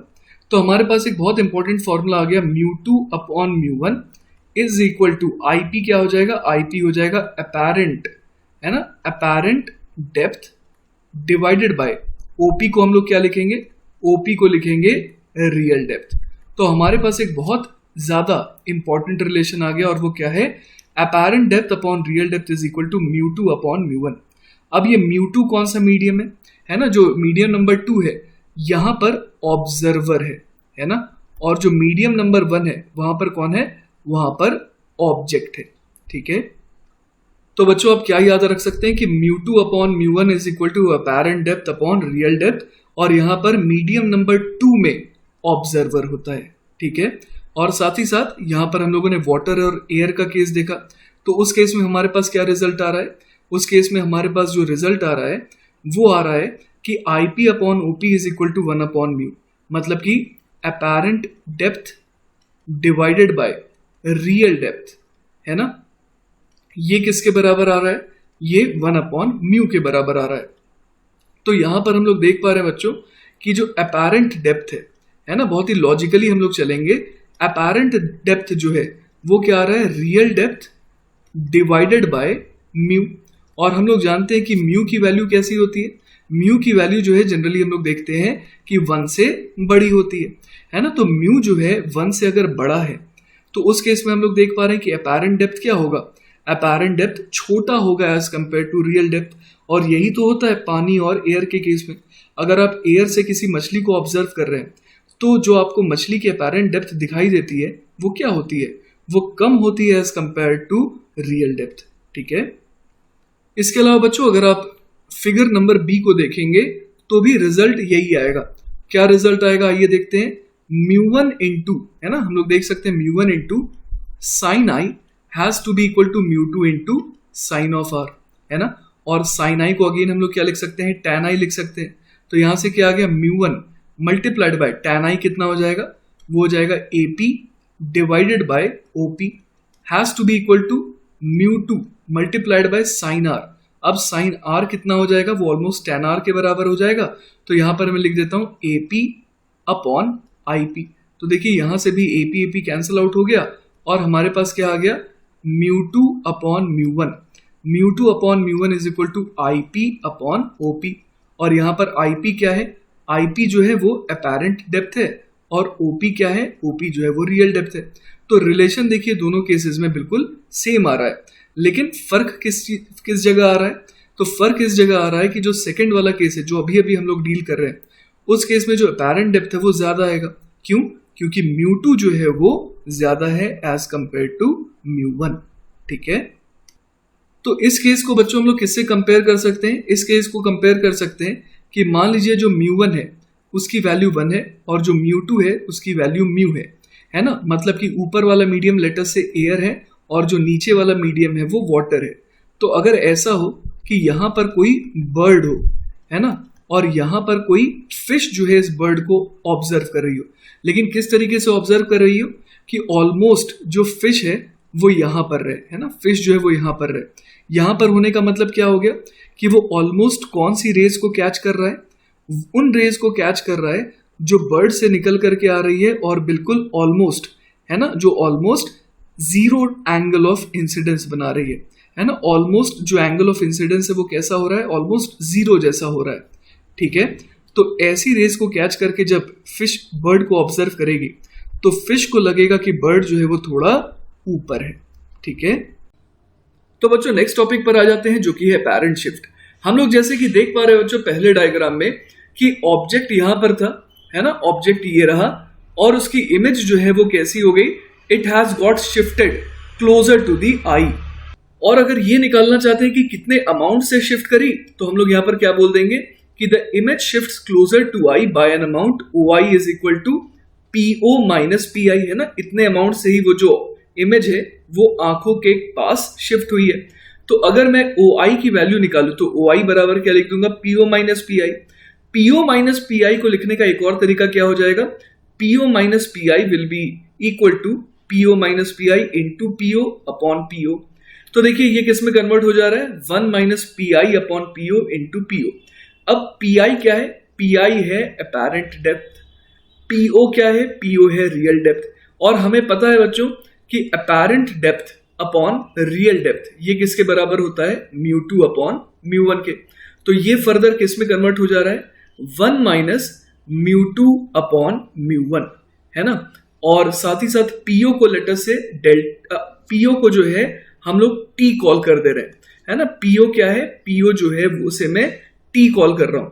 तो डेल्टा टी बराबर हमारे पास फाइनली क्या आ गया, 1 minus mu two upon mu one into t. तो देखिए वही यहां पर मेंशन्ड है कि where t is the thickness of the medium over the object, है ना। पीओ क्या है, basically thickness of the medium over the object है, and delta t is the apparent shift in its position towards the observer. तो हम लोग देख पा रहे हैं कि पहले केस में तो इमेज शिफ्ट करी है क्लोजर टू द ऑब्जर्वर, लेकिन दूसरे केस में डेल्टा टी जो है वो क्या आएगा, नेगेटिव आएगा, है ना। और दूसरे केस में डेल्टा टी के नेगेटिव आने का मतलब क्या हुआ, हम लोग ये बोल देंगे कि जो इमेज है वो ऑब्जर्वर की तरफ लेट अस से फॉर एग्जांपल -4 सेंटीमीटर से पास आई है। तो अगर मैं ये कह रहा हूं कि इमेज ऑब्जर्वर की तरफ -4 सेंटीमीटर से आई है तो इसका मतलब क्या हुआ कि इमेज जो है वो और दूर शिफ्ट हो गई बाय एन अमाउंट 4 सेंटीमीटर। ठीक है, तो चलिए बच्चों एक स्पेशल केस देखते हैं जिसमें हमारे पास एक ऑब्जेक्ट है जो कि पानी के अंदर डी डेप्थ पर रखा हुआ है ना, और उसे ऑब्जर्व किया जा रहा है फ्रॉम एयर। और हम लोग कौन सी रे को फॉलो कर रहे हैं, ऐसी रे को फॉलो कर रहे हैं जिसका इंसिडेंट एंगल ऑलमोस्ट कितना है, जिसका इंसिडेंट एंगल ऑलमोस्ट 0 डिग्री है। ठीक है, तो उस केस में देखिए क्या होगा, जैसा कि हम लोगों ने देख रखा है कि जो अपैरेंट डेप्थ है डी ए, है ना, यहां पर जो मेंशन्ड है डी ए अपैरेंट डेप्थ, तो उसको अगर मैं डिवाइड कर दूंगा डी से तो ये क्या बन जाएगा, ये बन जाएगा ratio of apparent depth upon real depth, है ना। और ये किसके बराबर होता है, हमें पता है कि ये mu two upon mu one के बराबर होता है, जहां पर मीडियम टू क्या होता है, वो होता है जहां पर ऑब्जर्वर हो। तो ऑब्जर्वर तो एयर में, तो म्यू टू की वैल्यू 1 हो जाएगी और म्यू वन की वैल्यू हो जाएगी म्यू, है ना। मैंने पानी का रिफ्रैक्टिव इंडेक्स लेटर से की म्यू कह दिया। तो हमारे को ये समझ में आ रहा है इस केस में कि mu two upon mu one की वैल्यू कितनी आ गई, 1 अपॉन म्यू आ गई। अब देखिए अभी अभी हम लोगों ने जो डिराइव करा था, है ना, हम लोगों ने अभी अभी डिराइव करा था delta t is equal to कितना आया था, ये हमारे पास 1 minus mu two upon mu one multiplied by t आया था ना। तो यहां पर अगर मैं इस डेटा को भरूं तो क्या आ जाएगा, ये आ जाएगा 1 minus 1 upon mu multiplied by, अब टी का रोल कौन प्ले करेगा, यहां पर डी प्ले करेगा। ठीक है, तो हमारे पास डेल्टा टी की वैल्यू क्या आ गई, 1 minus 1 upon mu into D. ठीक है, तो चलिए बच्चों नेक्स्ट सवाल देखते हैं। अगला सवाल है, a printed page is kept pressed by a glass cube जिसका म्यू दे रखा है 1.5 of edge 6 centimetre. By what amount will the printed letters appear to be shifted when viewed from the top. तो जैसा कि बच्चों आप देख पा रहे हैं यहाँ पर एक क्यूब है ना, और ये जो ग्लास का क्यूब है इसने एक्चुअली प्रेस कर रखा है किसे, इसने प्रेस कर रखा है यहाँ पर प्रिंटेड लेटर्स को। तो अगर हम लोग इसे ऑब्जेक्ट बोले तो उसकी इमेज थोड़ी ऊपर आ जाएगी, है ना, इमेज यहाँ पर कहीं आ जाएगी। और हम लोग स्ट्रेट अवे क्या यूज कर सकते हैं, delta t is equal to t multiplied by 1 minus 1 upon mu. तो यहाँ पर टी का रोल कौन प्ले कर रहा है, तो हम लोग यहाँ पर देख सकते हैं कि टी का रोल जो है वो साइड लेंथ प्ले करेगी। तो एज जो है वो 6 सेंटीमीटर है, multiplied by 1 minus 1 upon mu कितना है, 1.5 है। तो यहां से देखिए हमारे पास डेल्टा टी की वैल्यू कितनी आ जाएगी, डेल्टा टी हमारे पास आ जाएगा 6 मल्टीप्लाइड बाय 1 माइनस, अब 1.5 को हम लोग 3/2 भी लिख सकते हैं, है ना, तो ये आ जाएगा 2/3। तो ये कितना आ गया हमारे पास, ये आ जाएगा देखिए 3 माइनस 2 1, और ये 1/3 इंटू 6, मतलब ये आ जाएगा हमारे पास 2 सेंटीमीटर। तो जो अपैरेंट शिफ्ट है, या फिर इसे हम लोग नॉर्मल शिफ्ट भी कहते हैं ना, इसे नॉर्मल शिफ्ट भी कहते हैं क्योंकि हम लोग इसे नॉर्मली व्यू कर रहे हैं, है ना, मतलब अलोंग द नॉर्मल हम लोग इसे व्यू कर रहे हैं, इसीलिए इसे नॉर्मल शिफ्ट भी कहते हैं। ठीक है, तो हम लोग यहां पर देख पा रहे हैं कि नॉर्मल शिफ्ट आ रहा है 2 सेंटीमीटर का। ठीक है, so this is the amount by which the printed letters will appear to be shifted when viewed from the top. ठीक है, तो चलिए बच्चों नेक्स्ट सवाल देखते हैं। अगला सवाल है, a point object O is placed in front of a transparent slab at a distance x from its closer surface. It is seen from the other side of the slab by light incident nearly normally to the slab. The thickness of the slab is t and its refractive index is mu. Show that the apparent shift in the position of the object is independent of x and find its value. तो चलिए बच्चों इस रे diagram के through इस situation को समझने की कोशिश करते हैं। बेसिकली यहां पर एक ट्रांसपेरेंट स्लैब दिया हुआ है जो कि कितनी दूरी पर है ऑब्जेक्ट से, x डिस्टेंस पर है। अब जो है यहां पर इसे ऑब्जर्व कैसे किया जा रहा है, नियरली नॉर्मली किया जा रहा है, मतलब ये जो रे है वो ऑलमोस्ट इस वाले पॉइंट के बहुत पास है ना। तो ये क्लैरिटी रहे डायग्राम में इसलिए यहां पर इतना दूर दिखाया गया है, वरना ये जो रे है वो कहां पर है, वो यहां पर है ना, और इसे यहां से ऑब्जर्व किया जा रहा है। ठीक है, तो बच्चों हम लोग सबसे पहले ये ऑब्जर्व कर सकते हैं कि मान लीजिए एक रे गई, है ना, एक रे गई जो कि बिल्कुल normally exactly angle of incidence जिसके लिए कितना हो गया था, 0 हो गया था, वो तो बिल्कुल अनडिविएटेड चली जाएगी। लेकिन एक जो है जो कुछ एंगल ऑफ इंसिडेंस पर जा रही है, ऑल्दो वो छोटा एंगल है लेकिन फिर भी डेविएशन तो आएगा। तो ओ से जो एक रे आप देख रहे हैं इस तरीके से यहां पर हिट करी, तो वो टुवर्ड्स द नॉर्मल बेंड करना चाहेगी, क्योंकि जो स्लैब है वो ऑब्वियसली क्या है, डेंसर मीडियम है, तो टुवर्ड्स द नॉर्मल बेंड करना चाहेगी, जिसकी वजह से क्या होगा, सबसे पहले हम लोग सोच सकते हैं कि अगर यहां पर कोई ऑब्जर्वर हुआ है ना स्लैब के अंदर, तो उसे ऐसा लगेगा कि ये जो रेज है ये O1 से आ रही है ना। तो अब जो है हम लोग ये समझ पा रहे हैं कि O1 से रेज आती हुई हमारे को नजर आएंगी। अब क्या होगा, अब ये जो रेज है ना, एक तो O1 से इस तरीके से आ रही है और एक ऐसा लग रहा है कि बिल्कुल सीधा एंगल ऑफ इंसिडेंस 0 बनाते हुए आ रही है। वो जब हिट करेगी दूसरी साइड को, है ना, दूसरे सरफेस ऑफ द स्लैब को, तो फिर क्या होगा, it will bend away from the normal because air is rarer. तो उसके बाद फाइनल जो इमेज आएगी वो आएगी आई पर। ठीक है, तो यहां पर हमारे को क्या करना होगा, सवाल को 2 पार्ट में तोड़ना होगा। सबसे पहले पहले वाले इंटरफेस के लिए बात करनी होगी। पहले वाले इंटरफेस के लिए जो इमेज होगी, है ना, वो दूसरे वाले इंटरफेस के लिए किसकी तरह एक्ट करेगी, एज एन ऑब्जेक्ट। ठीक है, तो देखिए बच्चों यहां पर जो फाइनली जो ओ आई आने वाला है ना, ओ और फाइनल इमेज आई के बीच की दूरी, इसे ही हम लोग कहेंगे नॉर्मल शिफ्ट, है ना। नॉर्मल शिफ्ट क्यों, क्योंकि मैंने बताया था कि ये नॉर्मल की डायरेक्शन में ये शिफ्ट हो रही है, जिसको हम लोग अपैरेंट शिफ्ट या फिर नॉर्मल शिफ्ट पढ़ा है। ठीक है, तो बच्चों अगर हम लोग पहले केस की बात करें, है ना, पहले केस की बात करें जब ये पहले सरफेस पे हिट कर रही है ये ओ से निकलने वाली रे, तो उस केस में हम लोग क्या लगा सकते हैं, μ2 upon μ1 is equal to apparent depth divided by real depth, है ना, ये तो हमेशा ही वैलिड होगा। अब देखिए जो पहली बार जब रे स्ट्राइक कर रही है, तो इस केस में रे आ रही है कहां से, रे आ रही है या एयर से, है ना, और एंटर कहां कर रही है, ग्लास में कर रही है। तो पहले केस के लिए हम लोग कह सकते हैं कि ऑब्जर्वर कहां पर है, ऑब्जर्वर है ग्लास के अंदर। ठीक है, तो पहले केस के लिए हमारे लिए जो μ2 है, μ2 की वैल्यू कितनी हो जाएगी, वो हो जाएगी म्यू के बराबर। क्योंकि ऑब्जर्वर जो है वो मीडियम नंबर 2 में होता है और μ1 की वैल्यू हो जाएगी 1। और साथ ही साथ हम लोग देख पा रहे हैं कि इस बार ऑब्जेक्ट जिस मीडियम में है ना, उस मीडियम में उसकी डेप्थ कितनी है, x है। तो यहाँ पर जो रियल डेप्थ है वो कितना हो जाएगा, x हो जाएगा। तो हमारे पास देखिए अपैरेंट डेप्थ है ना, अपैरेंट डेप्थ जो है जिसको हम लोग क्या कह देंगे यहाँ पर, अपैरेंट डेप्थ जो है वो हो जाएगा O1A है ना, O1A जो है वो हो जाएगा अपैरेंट डेप्थ। और रियल डेप्थ क्या हो जाएगा, रियल डेप्थ हो जाएगा OA, ठीक है, जो कि x दिया हुआ है। तो देखिए O1A कितना आ रहा है, वो आ जा रहा है सिंपली म्यू इंटू एक्स के बराबर। क्लियर है ये बात। अब देखिए बहुत मजेदार चीज आपको देखने को मिलेगी बच्चों, यहाँ पर आप देखिए कि O1 से लेकर के है ना, इस पॉइंट का नाम मैं दे देता हूं यहाँ पर कुछ C दे देता हूं है ना। तो O1 से लेकर के जो C तक आने वाली रे है ये बिल्कुल ऐसे आ रही है एज इफ, ऐसा लग रहा है हमें कि ये पूरा का पूरा जो मैंने रेड से यहाँ बाउंड्री दिखाई है ये पूरा का पूरा लग रहा है कि एक मीडियम है ना। इस तरीके से ये रे आती हुई नजर आ रही है हमारे को कि ऐसा लग रहा है कि ये पूरा का पूरा कौन सा मीडियम है, ये ग्लास है ना।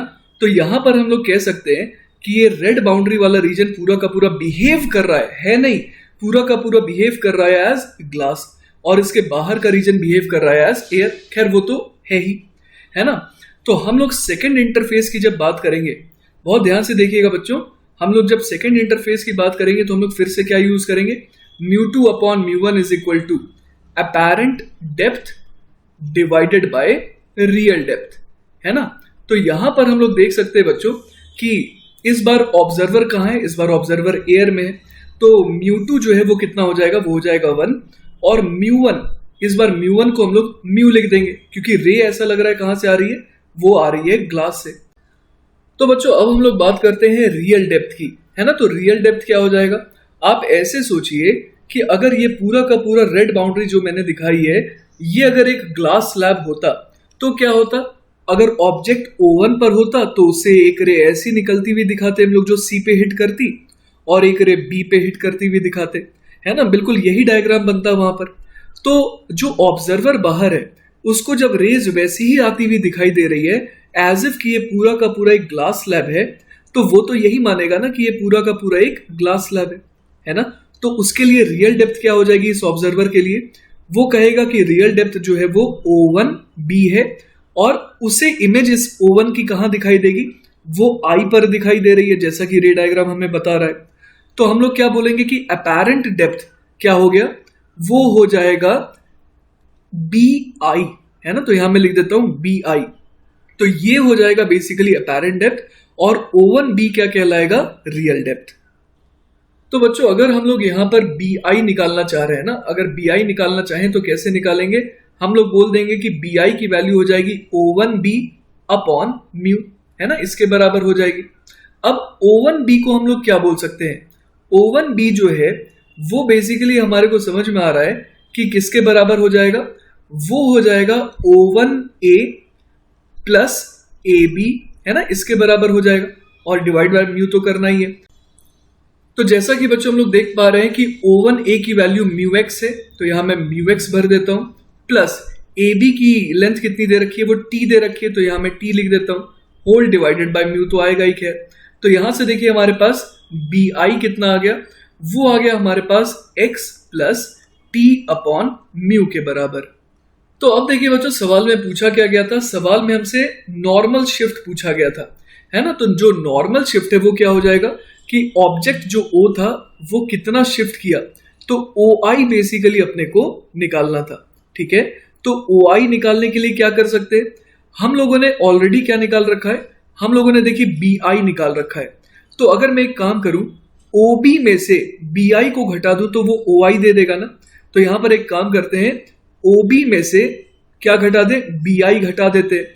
तो OB में से अगर हम लोग BI घटा देंगे तो वो हमें क्या दे देगा, OI दे देगा, है ना। तो this is equal to OI, और यही हमारे को निकालना है। तो देखते हैं ये कितना आ रहा है, OB जो है वो जैसा कि डायग्राम में दे रखा है, OB जो है वो कितना है, x प्लस t है। तो यहां मैं लिख देता हूं नीचे x प्लस t, और उसमें से क्या घटा दे, BI जो कि कितना है, x plus t by mu. तो यहां मैं लिख दूंगा x plus t by mu. तो यहां से देखिए हमारे पास क्या आ जाएगा, OI की वैल्यू देखिए हमारे पास आ जा रही है t 1 माइनस 1 अपॉन म्यू। तो हम लोग बड़े आराम से देख पा रहे हैं बच्चों कि जो रिजल्ट है वो किसके इंडिपेंडेंट है, इट इज इंडिपेंडेंट, है ना, this is independent of x। बच्चों एक एक्स्ट्रा चीज, सवाल तो हमारा खत्म हो गया है, पर एक एक्स्ट्रा चीज मैं आपको बताना चाह रहा हूं कि जैसे O से एक रे हम लोगों ने ऐसी ग्रीन कलर की निकलती हुई दिखाई थी, है ना, तो हम लोग फाइनली देख रहे हैं कि जो रे इस तरीके से जा रही थी, है ना, वो एक्चुअली पैरेलल डायरेक्शन में शिफ्ट हो गई। वो देखिए वो रे जो है वो क्या हो गई, पैरेलल डायरेक्शन में शिफ्ट हो गई है। मैं पैरेलल क्यों कह रहा हूं इसे, क्योंकि आप देखिए यहां पर कि जो एंगल ऑफ इंसिडेंस है ना, यहां पर जो एंगल ऑफ इंसिडेंस है वो लेटर से की आई है। तो चलिए बच्चों इसी सवाल के थ्रू मैं आपको एक और चीज सिखाता हूं जो कि है लेटरल शिफ्ट, है ना। तो यहां पर हम लोग देख पा रहे हैं बच्चों कि जो रे है ना, ओ से जो पी पॉइंट को हिट करी, तो हम लोग देख पा रहे हैं कि अगर यहां पर स्लैब नहीं होता तो ये ओपी रे जो है वो कंटिन्यू करती, स्ट्रेट लाइन में आगे बढ़ती चली जाती। लेकिन क्या हुआ, यहां पर उसकी बेंडिंग हो गई और बेंडिंग होने के बाद फिर से अगला इंटरफेस आया और वहां पर एक बार और रिफ्रैक्शन हो गया, बेंडिंग हो गई। तो हम लोग यहां पर ये बड़े आराम से प्रूव कर सकते हैं कि जो ये दोनों रे है ओपी और जो फाइनली इमर्जेंट रे है, ये दोनों एक्चुअली आपस में पैरेलल है। और देखिए वो बात हम लोग प्रूव कैसे कर सकते हैं, मैंने एक और डायग्राम यहां पर बना दिया। मान लीजिए ये एंगल ऑफ इंसिडेंस है ना, इस तरीके से एक रे गई, तो ये वाला एंगल को हम लोग लेटर से कॉल कर रहे हैं एंगल ऑफ रिफ्रैक्शन। तो चूंकि ये दोनों साइड्स पैरेलल है, तो जो नॉर्मल हम लोग बनाएंगे वो भी दोनों नॉर्मल एक दूसरे के पैरेलल होंगे। तो यहाँ पर ऑल्टरनेट इंटीरियर एंगल से ये वाला एंगल भी आर आ जा रहा है, और हम लोग स्नेल्स लॉ से देख सकते हैं कि 1 इंटू साइन आई, है ना, 1 इंटू साइन आई अगर किसके बराबर आ रहा है, म्यू इंटू साइन आर के। तो अगर दूसरे वाले इंटरफेस पे मैं स्नेल्स लॉ लगाऊंगा तो मैं क्या लिखूंगा, mu into sine r is equal to 1 into sine e, जहां पर मैं ई क्या कह रहा हूं, ई मैं यहां पर इमर्जेंट एंगल कह रहा हूं, जिस एंगल से ये इमर्ज आउट कर रही है विद द नॉर्मल।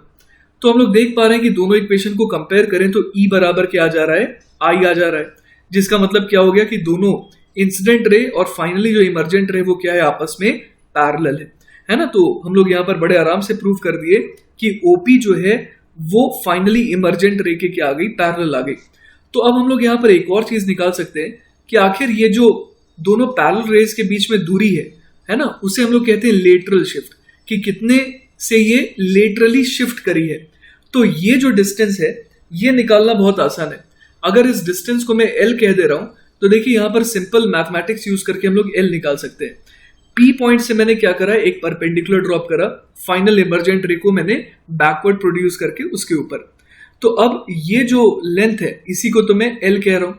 अब आप यहां पर देख सकते हैं कि हम लोग क्या यूज कर सकते हैं, यहां पर हम लोग यहाँ पर ट्रायंगल की प्रॉपर्टी यूज कर सकते हैं ना, जैसे कि ये जो एल मैंने दिखाया उसको मैं इधर भी दिखा सकता हूँ, है ना, ये भी तो हमारा एल ही हो जाएगा, ठीक है।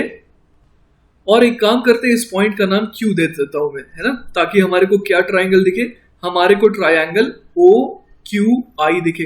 अब ट्रायंगल ओ क्यू आई में हमें नजर आ रहा है कि ये जो ओ आई है वो हाइपोटेनस है ना, और इस वाले एंगल को मैंने क्या कहा था, ये जो एंगल है इसे मैंने एंगल ऑफ इंसिडेंस कह दिया ना, लेटर से कि एंगल ऑफ इंसिडेंस है। तो हम लोग बड़े आराम से यहां पर देख पा रहे हैं कि ओ आई है ना, ओ आई का कौन सा कंपोनेंट, साइन आई, वो किसके बराबर हो जाएगा, वो हो जाएगा क्यू आई के बराबर, जिसे मैं एल कह रहा हूं। पर चूंकि एंगल ऑफ इंसिडेंस कैसा है, बहुत छोटा है, तो मैं यहां पर ओ आई साइन आई को क्या लिख सकता हूं, ओ आई इंटू आई, है ना, जहां पर आई रेडियन में रहेगा, this is equal to l आ गया। और ओ आई जो है वो क्या था, वो तो था नॉर्मल शिफ्ट, और नॉर्मल शिफ्ट हम लोगों ने निकाल रखा है ना, नॉर्मल शिफ्ट हमारा आया था T multiplied by 1 minus 1 upon mu. तो इसको अगर मैं मल्टीप्लाई कर दूंगा आई से तो ये किसके बराबर आ जाएगा, लेटरल शिफ्ट के। तो हम लोग देख पा रहे हैं कि अगर नॉर्मल तरीके से व्यू किया जा रहा है ना, मतलब अगर एंगल ऑफ इंसिडेंस कैसा हो, बहुत छोटा हो, तो उस केस में अगर मैं कोई एक ऐसी रे ले रहा हूं जिसका एंगल ऑफ इंसिडेंस आई है, तो उस रे में कितने का शिफ्ट आएगा, तो वो जो लेटरल शिफ्ट है वो एल कहलाएगा, और उसकी वैल्यू आ जाएगी कितनी, t into 1 minus 1 upon mu into i के बराबर, ठीक है। तो देखिए बच्चों, हम लोग ग्लास स्लैब को और डिटेल में डिस्कस करते हैं। जैसा मैंने आपको शुरुआत में बताया था कि लाइट जो है वो कौन सा प्रिंसिपल ओबे करती है, formats principle of least time, है ना। तो यहां से हम लोग देख सकते हैं कि अगर मान लीजिए कि ऑब्जेक्ट जो है वो ए है ना, तो यहां से मान लीजिए हम लोग एक ऐसी रे के बारे में चर्चा कर रहे हैं जो सी तक पहुंच रहा है, तो ऑब्वियस है कि वो जो रास्ता लाइट ने अपनाया होगा वो क्या होगा, शॉर्टेस्ट टाइम टेकिंग होगा। अगर ए और सी को मैं डायरेक्टली कनेक्ट कर दूं, जैसा कि यहाँ पर डॉटेड लाइन से शो किया गया है, तो ये ऑल्दो शॉर्टेस्ट पाथ जरूर होगा, लेकिन ये शॉर्टेस्ट टाइम टेकिंग पाथ नहीं होगा। क्लियर है ये बात? तो वही यहां लिखा है कि रिफ्रैक्शन थ्रू ग्लास का केस है, जिसमें although dashed line AC is the shortest path, light takes a slightly longer path through the air from capital A to small a, then a shorter path through the glass to C। है ना, हम लोग देख पा रहे हैं कि A से C जो डिस्टेंस है वो कंपैरेटिवली छोटी अगर वो डैश लाइन का यूज करती इन द ग्लास, तो ग्लास में लाइट की स्पीड कम हो जाती है, जिसकी वजह से उसने एक ऐसा रास्ता चुना जिसमें उसको ग्लास में थोड़ा कम देर रहना पड़े। और उसके बाद क्या हुआ, then a shorter path through the glass to see, है ना, एंड देन टू सी, उसके बाद स्मॉल सी से वो कैपिटल सी जा रही है। The emerging light is displaced but parallel to the incident light, और इसके बारे में तो हम लोगों ने ऑलरेडी चर्चा कर रखा है कि इसे हम लोग क्या कहते हैं, लेटरल शिफ्ट कहते हैं। ठीक है, लेकिन बच्चों इस केस में तो मैंने कोई भी कंडीशन नहीं रखी कि एंगल ऑफ इंसिडेंस जो है वो छोटा ही होगा, तो ऐसे केस में एल कैसे निकाले, तो आइए वो भी सीखते हैं। तो यहां पर देखिए बच्चों, हम लोगों को निकालना क्या है, हमारे को CD निकालना है, जिसे हम लोग क्या कह रहे हैं, लेटरल शिफ्ट कह रहे हैं, है ना। और इस बार जो एंगल ऑफ इंसिडेंस है ना, जो एंगल ऑफ इंसिडेंस है वो I है and not necessary a small angle. तो हम लोग यहां पर कह सकते हैं कि अगर ये एंगल ऑफ इंसिडेंस है तो ये हो जाएगा एंगल ऑफ रिफ्रैक्शन, है ना। और उस पर्टिकुलर केस में हम लोग यहां पर अगर नॉर्मल बनाते हैं ना, यहां पर भी अगर नॉर्मल बना दे तो ये वाला एंगल कहलाएगा एंगल ऑफ इमर्जेंस। और हमारे को पता है कि I और E बराबर होते हैं, क्योंकि ये दो इंसिडेंट रे और जो इमर्जेंट रे वो क्या होंगे, आपस में पैरेलल होंगे। ठीक है, मैंने यहाँ पर ग्लास का रिफ्रैक्टिव इंडेक्स तो म्यू शो कर रखा है। अब आप अपना फोकस डालिए ट्रायंगल ABC, है ना, ये पॉइंट C है बेसिकली, और किस ट्रायंगल पे, ट्रायंगल ACD पर। इन दोनों ट्रायंगल पर अगर आप फोकस करेंगे तो आप देख सकते हैं कि इन ट्रायंगल ABC, अगर मैं ट्रायंगल ABC की बात करूं, है ना, तो यहां पर हम लोग cos ऑफ R की वैल्यू क्या बोल देंगे, बेस अपॉन हाइपोटेनस, है ना। बेस क्या हो जाएगा, बेस हो जाएगा थिकनेस ऑफ द स्लैब जो कि मैंने T माना है, और हाइपोटेनस क्या हो जाएगा, हाइपोटेनस AC हो जाएगा। तो यहां मैं लिख सकता हूं cos of R will be equal to T upon AC। उसी तरीके से अगर मैं ट्रायंगल ACD को देखूं, है ना, ट्रायंगल ACD को देखूंगा, तो यहां पर हम लोग देखिए क्या बोल सकते हैं कि ये पूरा का पूरा एंगल तो I हो जाएगा, है ना, और जो बचा हुआ एंगल है, एंगल CAD, वो हो जाएगा I माइनस R। तो अगर मैं sine of I minus R कहूं तो वो कितना हो जाएगा, अगेन परपेंडिकुलर अपॉन हाइपोटेनस, मतलब L अपॉन AC। तो मैं यहां पर क्या लिख सकता हूं, sine of I minus R, this will be equal to L upon AC, जहां पर L मैं किसे कह रहा हूं, लेटरल शिफ्ट को कह रहा हूं। तो यहां से देखिए दो इक्वेशंस हमारे पास आ गई। AC की वैल्यू हमें पता नहीं है तो कोई बात नहीं, AC को हम लोग क्या लिख देंगे, T अपॉन कॉस R। तो यहां से देखिए हमारे पास L कितना आ जाएगा, T multiplied by sine of I minus R divided by cos of R। और अगर एंगल्स छोटे होंगे तो यही किस में कन्वर्ट हो जाता है, if I and R are small, है ना, तो उस केस में क्या हो जाएगा, L की वैल्यू हो जाएगी कितनी, हम लोगों ने डिराइव कर रखा है TI multiplied by 1 minus 1 upon mu के बराबर। ठीक है, तो बच्चों हम लोगों ने क्या डिराइव करा, हम लोगों ने लेटरल शिफ्ट का एक जनरल केस डिराइव करा है, जिसका एक स्पेशल केस कौन सा है, जब I और R स्मॉल होंगे तो उस केस में L की value TI multiplied by 1 minus 1 upon mu आ जाती है। ठीक है, चलिए बच्चों नेक्स्ट सवाल देखते हैं। अगला सवाल है, consider the situation shown in figure. A plane mirror is fixed at a height h above the bottom of a beaker containing water, जिसका रिफ्रैक्टिव इंडेक्स म्यू दे रखा है, up to a height d. Find the position of the image of the bottom formed by the mirror. तो देखिए ये सवाल बहुत आसान है, हमारे को क्या निकालना है, we need to find the position of the image of the bottom formed by the mirror. तो हम लोग ये समझ सकते हैं कि लेट अस से कि ये कोई पॉइंट O है ना, at the bottom of the this beaker, है ना। तो अगर ओ पॉइंट की इमेज हमें देखनी है कि कहां पर बनेगी, तो सबसे पहले ये सोचिए कि मिरर को क्या नजर आ रहा है। मिरर को ये नजर आएगा कि ये ऑब्जेक्ट जो है वो यहां नहीं बल्कि थोड़ा सा शिफ्टेड है ना। इस मिरर के नजरिए से अगर हम लोग देखें तो इस मिरर को क्या लगेगा कि एक्चुअली ऑब्जेक्ट यहां नहीं बल्कि यहां पर है, जिसको मैं आई डैश कह दे रहा हूं। अब इस आई डैश की इमेज मिरर कैसे बनाएगी? मिरर हमेशा एक ही काम करता है, वो देखता है कि उसको जो वस्तु नजर आ रही है वो कितना दूर है उससे, उतना ही पीछे वो उसकी इमेज बना देता है। तो देखिए बच्चों, मिरर के नजरिए में इस ऑब्जेक्ट को वो कहां देख रहा है? आई डैश पे देख रहा है, तो उसकी इमेज है ना वो कहां बनाएगा? कहीं यहां पर बनाना चाहिए। तो ये आई हमारी फाइनल इमेज होगी। तो हमारे को क्या निकालना है? हमारे को बेसिकली ये निकालना है कि ये जो आई है वो कहां पर बन रहा है। ठीक है, तो लेटर से कि ये वाली डिस्टेंस को मैं x कह दे रहा हूं, तो ये वाली डिस्टेंस भी x हो जाएगी। अब हम लोग यहां पर क्या कह सकते हैं? हम लोग यहां पर कह सकते हैं कि जो अपेरेंट डेप्थ है ना, apparent depth upon real depth, है ना, ये क्या होता है? ये होता है μ2 अपॉन μ1। अब यहां पर हमारे को समझ में आ रहा है कि जो रियल डेप्थ है पानी के अंदर वो कितना है? वो d डिस्टेंस नीचे है। तो जो रियल डेप्थ है वो क्या हो जाएगा? d हो जाएगा। और हमेशा डेप्थ हम लोग सरफेस से देखते हैं ना, इंटरफेस से देखते हैं। तो रियल डेप्थ जो है वो हमारे को d दे रखा है। ठीक है, तो अगर यहां से मैं डिस्टेंस की बात करूं तो d डैश मैं कितना बोल दूंगा? d डैश जो अपेरेंट डेप्थ है वो हो जाएगा d मल्टीप्लाइड बाय μ2 अपॉन μ1। और μ2 क्या हो जाएगा? μ2 हो जाएगा 1 और μ1 हो जाएगा μ, क्योंकि जो सेकंड मीडियम होता है वो कौन सा होता है? सेकंड मीडियम होता है जिसमें ऑब्जर्वर होता है जो कि एयर है। तो हमारे को d डैश मिल गया, वो d अपॉन म्यू आ रहा है। ठीक है, तो d डैश के मिलने से अब आप देखिए हमारे को क्या मिल जाएगा? हमारे को x मिल जाएगा। x कैसे मिलेगा? तो x जो है वो हमारे पास आ जाएगा एज h माइनस ये वाली दूरी, है ना, ये जो डिस्टेंस है उसको घटाना होगा। h में से अगर ये वाली दूरी घटा देंगे तो वो x बन जाएगा।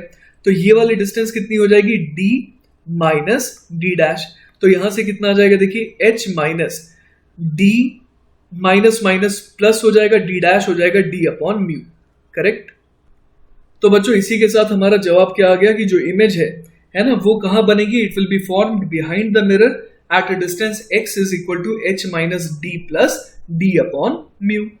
चलिए बच्चों नेक्स्ट सवाल देखते हैं। अगला सवाल है, a beaker contains water up to a height h1 and kerosene oil above water up to another height h2. Find the apparent shift in the position of the bottom of the beaker when viewed from above. The refractive index of water is mu1 and that of kerosene oil is mu2। तो देखिए बच्चों, सवाल के लिए diagram कुछ ऐसा बनेगा, है ना, वाटर है और उसके ऊपर केरोसिन ऑयल है, और केरोसिन ऑयल की रिफ्रैक्टिव इंडेक्स μ2 और उसकी डेप्थ जो है h2 दे रखी है, और वाटर की जो रिफ्रैक्टिव इंडेक्स है वो μ1 और उसकी डेप्थ h1 दे रखी है। और मान लीजिए कि उसके बॉटम को देखा जा रहा है ना, लेटर से कि O पॉइंट को ऑब्जर्व किया जा रहा है, तो हम लोग समझ सकते हैं यहाँ पर कि यहाँ पर दो दो मीडियम्स है ना। सिर्फ एक मीडियम होता तो हम लोग कह देते कि जो शिफ्ट आएगा वो कितने का आएगा? 1 minus 1 upon mu into T का आएगा। ये हम लोगों ने पढ़ा था। लेकिन अब दो दो मीडियम है तो कोई बात नहीं, हम लोग एक एक करके दोनों की वजह से शिफ्ट निकालेंगे, और दोनों की वजह से तो शिफ्ट ऊपर की तरफ ही आ रहा है, तो दोनों के शिफ्ट को हम लोग क्या कर देंगे? ऐड कर देंगे।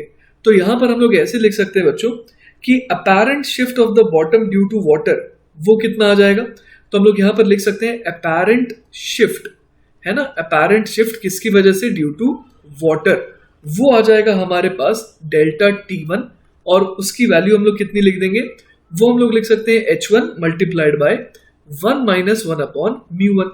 इसी तरीके से अपेरेंट शिफ्ट जो आएगा केरोसिन की वजह से, है ना, apparent shift because of kerosene oil, उसको मैं बोल सकता हूं डेल्टा T2, और वो कितना हो जाएगा? वो हो जाएगा h2 multiplied by 1 minus 1 upon μ2। और दोनों की वजह से ऊपर की तरफ शिफ्ट ही हो रहा है ना, तो हम लोग क्या बोल सकते हैं? टोटल शिफ्ट वो कितना हो जाएगा? Delta T1 plus delta T2, और वो कितना आ जाएगा? 1 minus 1 upon μ1 into h1 plus 1 minus 1 upon μ2 multiplied by h2। ठीक है, चलिए बच्चों तो नेक्स्ट सवाल देखते हैं। अगला सवाल है, a concave mirror of radius 40 centimetre lies on a horizontal table and water is filled in it up to a height of 5 centimeter. A small dust particle floats on the water surface at a point P, vertically above the point of contact of the mirror with the table. Locate the image of the dust particle as seen from a point directly above it. और refractive index of water हमारे को दे रखा है 1.33।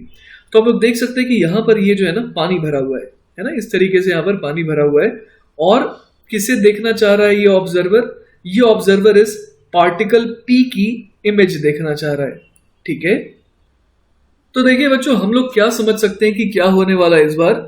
P point से एक रे जो नीचे की तरफ जाएगी, है ना, वो जब नीचे की तरफ जाएगी और मिरर से टकराएगी तो मिरर से रिफ्लेक्ट बैक करेगी रे ऑफ लाइट, और उसको वापस से ये इंटरफेस मिल जाएगा, वाटर एयर का इंटरफेस, जहां पर क्या होगा, रिफ्रैक्शन होगा। तो क्या क्या होने वाला है, पार्टिकल पी से लाइट रे जाएगी, इस मिरर से टकराएगी, मतलब सबसे पहले होगा रिफ्लेक्शन। रिफ्लेक्शन के बाद क्या होगा, जो रिफ्लेक्टेड रे है वो इंटरफेस पर जैसे ही पहुंचेगी और यहां से बाहर निकलना चाहेगी तो क्या होगा, रिफ्रैक्शन होगा। मतलब ऑल टुगेदर दो फिनोमिनन होने वाले हैं, रिफ्लेक्शन एंड देन रिफ्रैक्शन।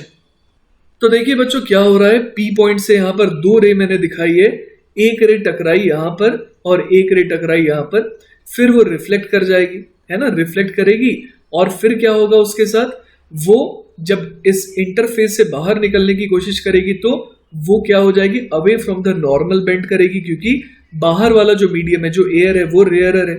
तो उसकी वजह से जो ऑब्जर्वर है उसे लगेगा कि इमेज जो है वो P2 पर बन रही है। तो सबसे पहले हमें क्या करना होगा, हमें ये देखना होगा कि बिकॉज ऑफ रिफ्लेक्शन, है ना, हम लोग देख पा रहे हैं कि बिकॉज ऑफ रिफ्लेक्शन एक वर्चुअल इमेज बन रही है P1, और ऐसा लग रहा है कि P1 पे कोई ऑब्जेक्ट आ गया है जिससे रे जो है वो इस वाटर, है ना, ये जो वाटर की सरफेस है उससे बाहर जाना चाह रही है। तो क्या हो जा रहा है, रिफ्रैक्शन हो जा रहा है, जिसकी वजह से P1 की इमेज P2 पर बन रही है। तो P की इमेज पहले बनेगी P1 पर और फिर P1 की इमेज बनेगी P2 पर। ठीक है, अब बच्चों ये जो रे डायग्राम बनाया गया उसमें कैसे हमें अंदाजा लगा कि इमेज वर्चुअल बनेगी, ये जो P1 है ये वर्चुअल इमेज होगी, क्योंकि आप देखिए जो रेडियस ऑफ कर्वेचर दिया हुआ है इस मिरर का, वो दिया हुआ है 40 सेंटीमीटर, है ना। इसका मतलब फोकस कितना हो गया, फोकल लेंथ हो गई 20 सेंटीमीटर, और जो हमारे को हाइट ऑफ ऑब्जेक्ट दे रखा है ना, ये जो P पॉइंट है वो पोल से कहाँ कितना दूर है, वो सिर्फ 5 सेंटीमीटर दूर है। मतलब कि जो ऑब्जेक्ट है वो लाई कर रहा है between pole and focus, then it is obvious कि उसकी जो इमेज P1 बनेगी वो कैसी बनेगी, वर्चुअल ही बनेगी। ठीक है, तो यहां पर बच्चों अभी सिर्फ मुझे क्या दिखाई दे रहा है, मुझे ये पार्टिकल P दिखाई दे रहा है और मुझे मिरर दिखाई दे रहा है ना। शुरुआत में मुझे पहले केस में सिर्फ यही चीजें दिखाई दे रही है। तो मैं यहां पर क्या बोलूंगा, मैं देख पा रहा हूं कि जो रेज है, इंसिडेंट रेज, उसकी डायरेक्शन डाउनवर्ड है ना। तो मैं इस पॉइंट को ओरिजिन कहते हुए इसके नीचे की तरफ जो कोऑर्डिनेट्स है उन्हें पॉजिटिव कहूंगा और O के ऊपर के कोऑर्डिनेट्स को नेगेटिव कहूंगा।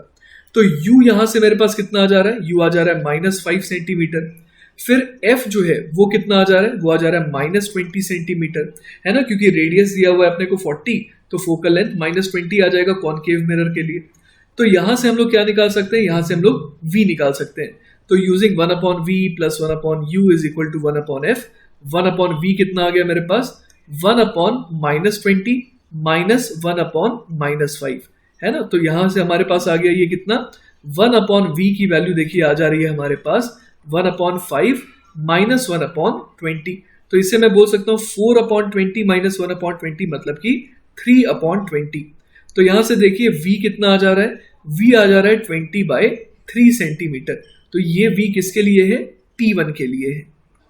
और बच्चों v का पॉजिटिव आना हमें ये ऑलरेडी बता दे रहा है कि इमेज कैसी बन रही है, वर्चुअल बन रही है ना। इमेज जो है वो किस साइड बन रही है, वो बिहाइंड द मिरर बन रही है। अब देखिए हम लोगों ने ये तो हासिल कर लिया कि पहली इमेज P1 पे बन रही है ना। अब देखिए रे डायग्राम को देखिए, तो रे डायग्राम को देख करके ऐसा लग रहा है कि P1 से रे निकल रही है और वो पहली बार क्या हो रही है, सिर्फ और सिर्फ रिफ्रैक्ट हो रही है। मतलब कि ये बिहेव कैसा कर रहा है सेटअप, एज इफ कि ये पूरा का पूरा जो मैंने रेक्टेंगल बनाया है, ये क्या कौन सा मीडियम है, ये पूरा का पूरा ऐसा लग रहा है कि ये वाटर है ना। क्योंकि रेज जो है वो P1 से ऐसा लग रहा है कि निकल करके जा रही है और पहली बार सिर्फ और सिर्फ क्या हो रहा है, उसके साथ रिफ्रैक्शन हो रहा है। तो ऑल्दो P1 पॉइंट जो है वो बिहाइंड द मिरर है ना, वो एक्चुअली एक वर्चुअल इमेज है, लेकिन फिर भी अपीयर तो बिल्कुल ऐसा ही हो रहा है। मतलब जो केस है वो रिजेंबल कर रहा है एक ऐसे केस को एज इफ कि यहाँ पर रेक्टेंगुलर ये जो क्यूबॉइडल रीजन मैंने बनाया है जिसका क्रॉस सेक्शन रेक्टेंगल है, इसमें एक्चुअली मान लीजिए कि पानी भरा होता और यहाँ पर एक फिश होती है ना, तो इस फिश से बिल्कुल ठीक इसी तरीके से रे निकलती और बाहर जाकर के वो क्या हो जाती, वो हम लोग देख पा रहे हैं कि डाइवर्ज कर जाती और उसकी इमेज कहाँ दिखाई देती, थोड़ा ऊपर दिखाई देती।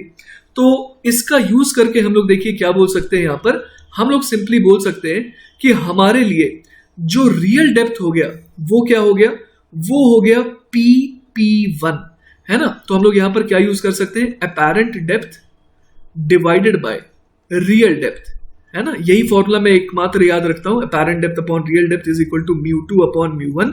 और यहां पर रियल डेप्थ जो है वो कितना आ जा रहा है, वो आ जा रहा है PP1। अपैरेंट डेप्थ कितना आ जाएगा, वो आ जाएगा PP2। μ2 कौन सा मीडियम होता है, μ2 एक्चुअली जो मीडियम 2 होता है उसका रिफ्रैक्टिव इंडेक्स होता है।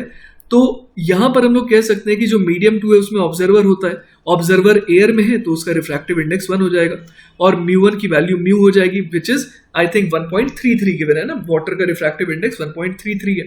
तो यहां से देखिए हमारे को क्या मिल जाएगा, हमारे को मिल जाएगा इमेज ऑफ द डस्ट की लोकेशन, मतलब कि P2 हमारे को मिल जाएगा। तो कैसे निकाले, PP2 वो कितना आ जाएगा, वो आ जाएगा PP1 डिवाइडेड बाय म्यू।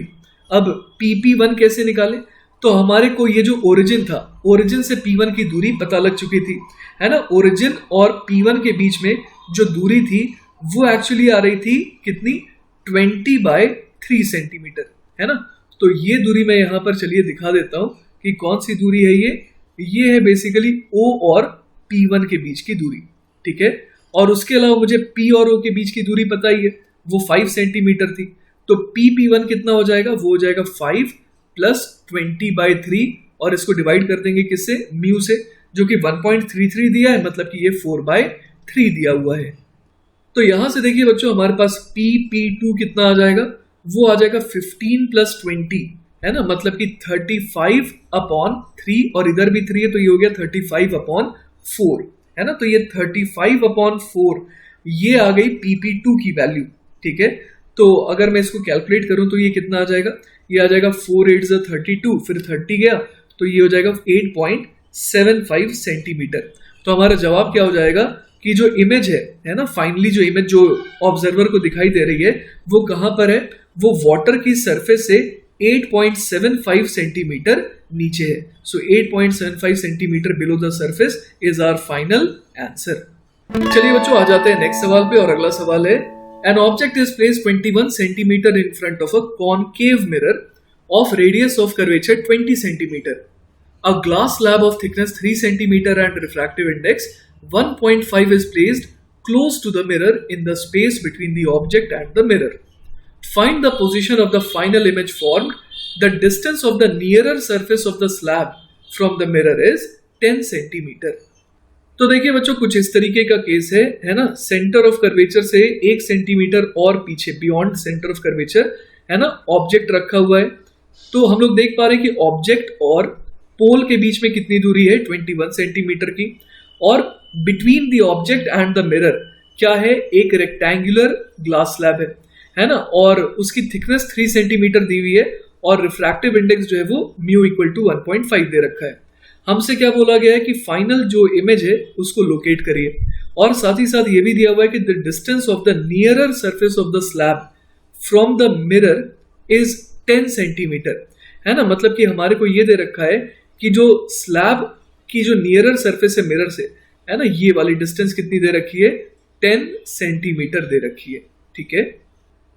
तो बच्चों हम लोग सबसे पहले ये समझ पा रहे हैं कि जब हम लोग मिरर की बात कर रहे हैं है ना, तो हम लोग पैरेक्शियल रेज की बात कर रहे हैं, मतलब उन रेज की बात कर रहे हैं जो पी पॉइंट के पोल के बहुत पास हिट कर रही है।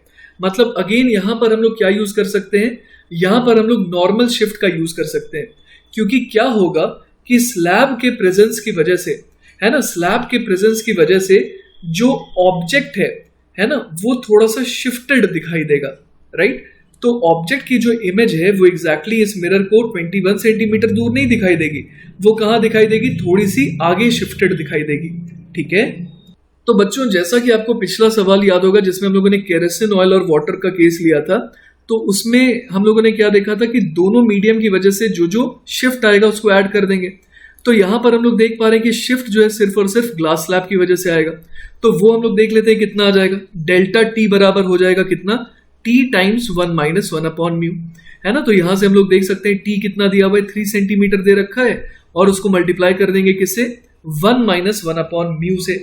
और हमारे को जो है ना, म्यू कितना दे रखा है, 1.5 दे रखा है। तो यहां मैं लिख दूंगा 2/3। तो ये कितना आ जाएगा हमारे पास, ये आ जाएगा 1 सेंटीमीटर। इसका मतलब जो ऑब्जेक्ट है उसकी इमेज कोई एक ऐसा ऑब्जर्वर जो यहां पर हो उसको कहां पर दिखाई दे रही है ना, उसको पहली बार दिखाई दे रही है कहां पर, 1 सेंटीमीटर आगे खिसका हुआ। मतलब कि अगर मैं बात करूं यहां पर कि मिरर है ना, यहां पर मैं मिरर को ऑब्जर्वर मान रहा हूं, तो मिरर को क्या लग रहा है कि ऑब्जेक्ट जो है वो कहां पर है, वो 21 सेंटीमीटर दूर नहीं बल्कि 20 सेंटीमीटर दूर है उससे, क्योंकि 1 सेंटीमीटर का शिफ्ट आ गया। ठीक है, तो अब इस मिरर को ऐसा लगेगा कि जो रेज है वो कहां से आ रही है, वो सेंटर ऑफ कर्वेचर से निकल करके आ रही है। ठीक है, तो देखिए बच्चों, ये जो रे डायग्राम यहां पर बना हुआ है ये आपको और क्लैरिटी देगा।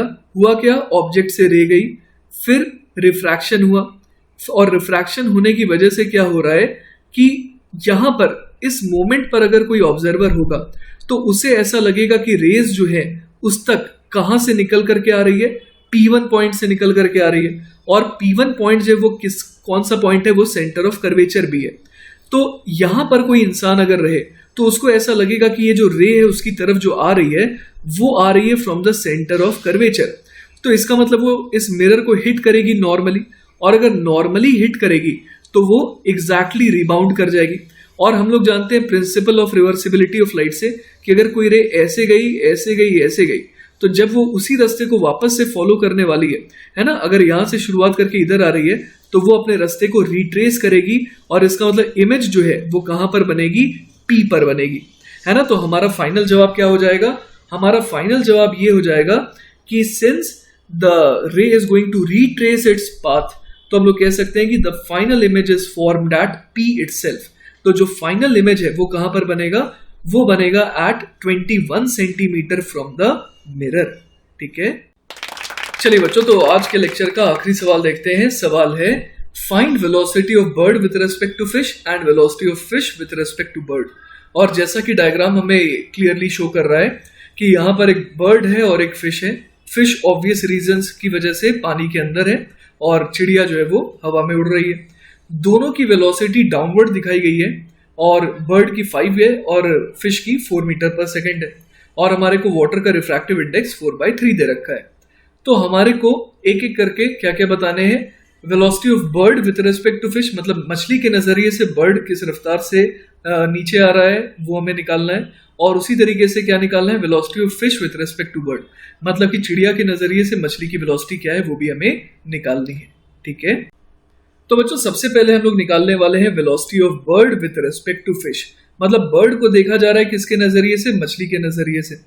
तो आइए सबसे पहले तो ये देखते हैं कि वेलोसिटी क्या होता है। वेलोसिटी होता है rate of change of position. तो मछली के नजरिए में बर्ड की पोजीशन क्या है वो पहले देखते हैं, है ना। तो मछली जो है वो पानी के अंदर है फॉर ऑब्वियस रीजंस, और हम लोग देख पा रहे हैं यहाँ पर कि वाटर का रिफ्रैक्टिव इंडेक्स को अगर मैं म्यू कह रहा हूँ, और बर्ड की किसी मोमेंट पर सरफेस से दूरी को क्या कह रहा हूँ, वाई कह रहा हूँ, और मछली की किसी उसी मोमेंट पर इस इंटरफेस से दूरी कितनी कह रहा हूँ, मैं एक्स कह रहा हूँ। तो हम लोग यहाँ पर देख सकते हैं कि इस मछली को बर्ड यहाँ पर नहीं दिखाई देगा, वो उसे थोड़ा सा ऊपर दिखाई देगा, यहाँ पर बर्ड जो है वो इसे दिखाई देगा। और ऐसा क्यों होगा, ऐसा इसलिए होगा बच्चों क्योंकि apparent depth upon real depth क्या होता है, μ2 अपॉन μ1। मीडियम 2 कौन होता है, जिसमें ऑब्जर्वर होता है, तो इस बार μ2 की वैल्यू म्यू हो जाएगी और μ1 की वैल्यू 1 हो जाएगी। तो जो अपैरेंट डेप्थ है ना, वो कितना आ जाएगा, वो आ जाएगा mu multiplied by real depth, है ना। तो हमारे को ये समझ में आ रहा है कि एक्चुअल में, है ना, एक्चुअल में जो है इस इंटरफेस से जितना दूर बर्ड है, अगर ये वाई डिस्टेंस दूर है तो इस इंटरफेस से कितना पीछे दिखाई देगा इस फिश को, ये जो बर्ड है वो दिखाई देगा म्यू वाई डिस्टेंस दूर फ्रॉम द इंटरफेस। तो ओवरऑल कितनी दूरी पर दिखाई देगा, overall x plus mu into y, इतनी दूरी पर दिखाई देगा बर्ड फिश को। तो मैं क्या लिख सकता हूं यहाँ पर, I can write position of bird with respect to fish. ये कितना हो जाएगा, अगर मैं यहाँ पर डिस्टेंस को देखूं तो वो कितना हो जाएगा, वो हो जाएगा x plus mu into y. अब अगर मैं इसे डिफ्रेंशिएट कर दूं तो क्या आ जाएगा, rate of change of this position है ना, d r b comma f with respect to time. तो ये कितना हो जाएगा, d x by d t plus mu times d y by d t. अब d x by d t चलिए देखते हैं कि क्या हो जाएगा ना। तो हम लोगों को दिख रहा है यहाँ पर कि जो x है वो क्या है, इंटरफेस से फिश की दूरी। तो x क्या हो रहा है, जैसा कि हमारे को सवाल में दिया हुआ था कि फिश जो है वो नीचे जा रही है 4 मीटर पर सेकेंड से, तो x किस रेट से चेंज हो रहा है, 4 मीटर पर सेकेंड से बढ़ रहा है। तो मैं यहाँ क्या लिख दूंगा, dx बाई dt को लिख दूंगा plus 4 metre per second plus mu हमारे को कितना दे रखा है 4/3 और मल्टीप्लाई कर देंगे इससे किसे, dy बाई dt से। अब ये जो y है वो क्या है, वो जो इंटरफेस है उससे बर्ड की दूरी है, लेकिन बर्ड नीचे आ रही है कितने से, 5 मीटर पर सेकेंड से, तो y जो है वो वक्त के साथ कम हो रहा है। तो इसीलिए मैं यहाँ पर क्या लिखूंगा, I should write -5 metre per second. तो यहां से मेरे पास क्या आ गया, velocity of bird with respect to fish, देखिए क्या जा रहा है 4 माइनस 20/3 है ना। तो ये कितना हो जाएगा, ये हो जाएगा 12 माइनस 20/3 मतलब -8/3 मीटर पर सेकेंड। तो इसका मतलब ये हो गया कि जो रिलेटिव पोजीशन है, मतलब कि फिश के नजरिए में है ना, फिश के नजरिए में जो बर्ड की दूरी है वो क्या हो रही है, वक्त के साथ कम हो रही है, क्योंकि यहाँ पर नेगेटिव साइन आए। तो यहां पर हमारे को ये समझ में आ रहा है कि अगर फिश यहां पर है, बर्ड यहां पर है, तो फिश के नजरिए से बर्ड जो है वो क्या उसे लग रहा है, उसे लग रहा है कि बर्ड जो है वो उसकी तरफ आ रहा है, तभी तो उसके बीच की दूरी क्या हो रही है, कम हो रही है। D r b comma f by d t, इसके नेगेटिव आने का मतलब क्या हुआ कि बर्ड की दूरी फिश से क्या हो रही है, कम हो रही है विथ रेस्पेक्ट टू फिश। ठीक है, तो बच्चों ए पार्ट का हमारा फाइनल आंसर क्या हो जाएगा, हम लोग बोल देंगे कि velocity of bird with respect to fish क्या हो गया, वो हो गया 8/3 मीटर पर सेकेंड माइनस जे कैप, है ना। माइनस जे कैप का मतलब क्या हो गया, डाउनवर्ड डायरेक्शन, है ना। मैंने एक्स और वाई एक्सिस कैसे माना, तो मैंने यहां पर वाई एक्सिस जो है वो मान लिया वर्टिकल को, और ये रही एक्स एक्सिस। तो अब आ जाते हैं बच्चों सेकंड केस में, जिसमें हमसे क्या पूछा गया है, velocity of fish with respect to bird, मतलब बर्ड के नजरिए से हम लोग फिश को देख रहे हैं। तो इस बार हम लोग क्या समझ सकते हैं कि हम लोगों ने जैसा माना था, हम लोगों ने क्या माना था कि जो फिश है वो किसी मोमेंट पर कितना दूर है इंटरफेस से, वो लेटर से x दूरी पर है, और जो बर्ड है वो इस समय कितनी हाइट पर है इंटरफेस से, वो है y पर। तो हम लोग समझ पा रहे हैं कि बर्ड के नजरिए में फिश यहां पर नहीं बल्कि थोड़ा ऊपर शिफ्टेड दिखाई देगा, और हमारे को ये पता है कि जो एग्जैक्टली कितना ऊपर ये शिफ्टेड होगा। तो हम लोग देख पा रहे हैं कि ये जो डिस्टेंस हो जाएगी वो हो जाएगी x/μ, है ना। अगर इसकी रियल डेप्थ x है तो अपैरेंट डेप्थ क्या हो जाएगी, x/μ। तो इस बार हम लोग बड़े आराम से कह सकते हैं कि position of fish with respect to bird, ये क्या लिख सकते हैं हम लोग, y प्लस x/μ, है ना। y तो एज इट इज रहेगा क्योंकि वो तो सेम मीडियम में है। तो हम लोग यहाँ पर क्या बोल सकते हैं, velocity of fish with respect to bird क्या हो जाएगा, dy/dt प्लस 1/μ टाइम्स dx/dt। और जैसा कि हम लोगों ने पहले डिस्कस करा था कि जो dx/dt है ना, वो कितना हो जाएगा, dx/dt जो है वो 4 हो जाएगा, है ना। यहां पर मैं लिख दूंगा +4, और जो dy/dt है वो जैसा हम लोगों ने पहले डिस्कस करा था वो -5 हो जाएगा। तो यहां पर मैं क्या लिखूंगा, -5 प्लस 1/μ कितना हो जाएगा, वो हो जाएगा 3/4 मल्टीप्लाइड बाय 4, है ना। तो ये कितना आ गया, ये आ गया -2 मीटर पर सेकेंड।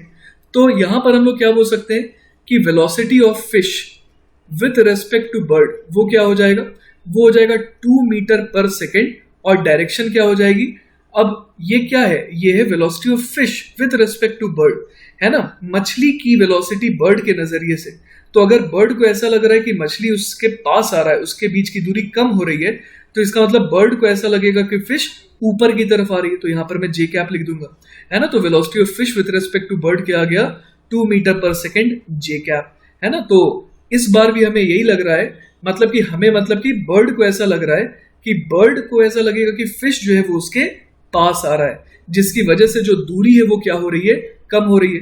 क्योंकि ये जो हम लोगों ने निकाला था वो क्या निकाला था, rate of change of position of fish with respect to bird, है ना, तो d of r f b by d t था ये। तो ये हमने देखा कि नेगेटिव आ रहा है और नेगेटिव आने का मतलब क्या हो गया कि दूरी कम हो रही है। ठीक है, तो बच्चों इसी के साथ हमारा जो आज का लेक्चर था वो पूरी तरीके से खत्म हो जाता है। और हम लोगों ने इस लेक्चर में क्या पढ़ा, रिफ्रैक्शन एट प्लेन सर्फेसेस। ठीक है, तो आई होप कि आपको ये लेक्चर अच्छे से समझ में आया होगा। इन केस अगर कोई डाउट आता है then feel free to contact me, I will be very happy to help you. Take care बच्चों, बाय बाय।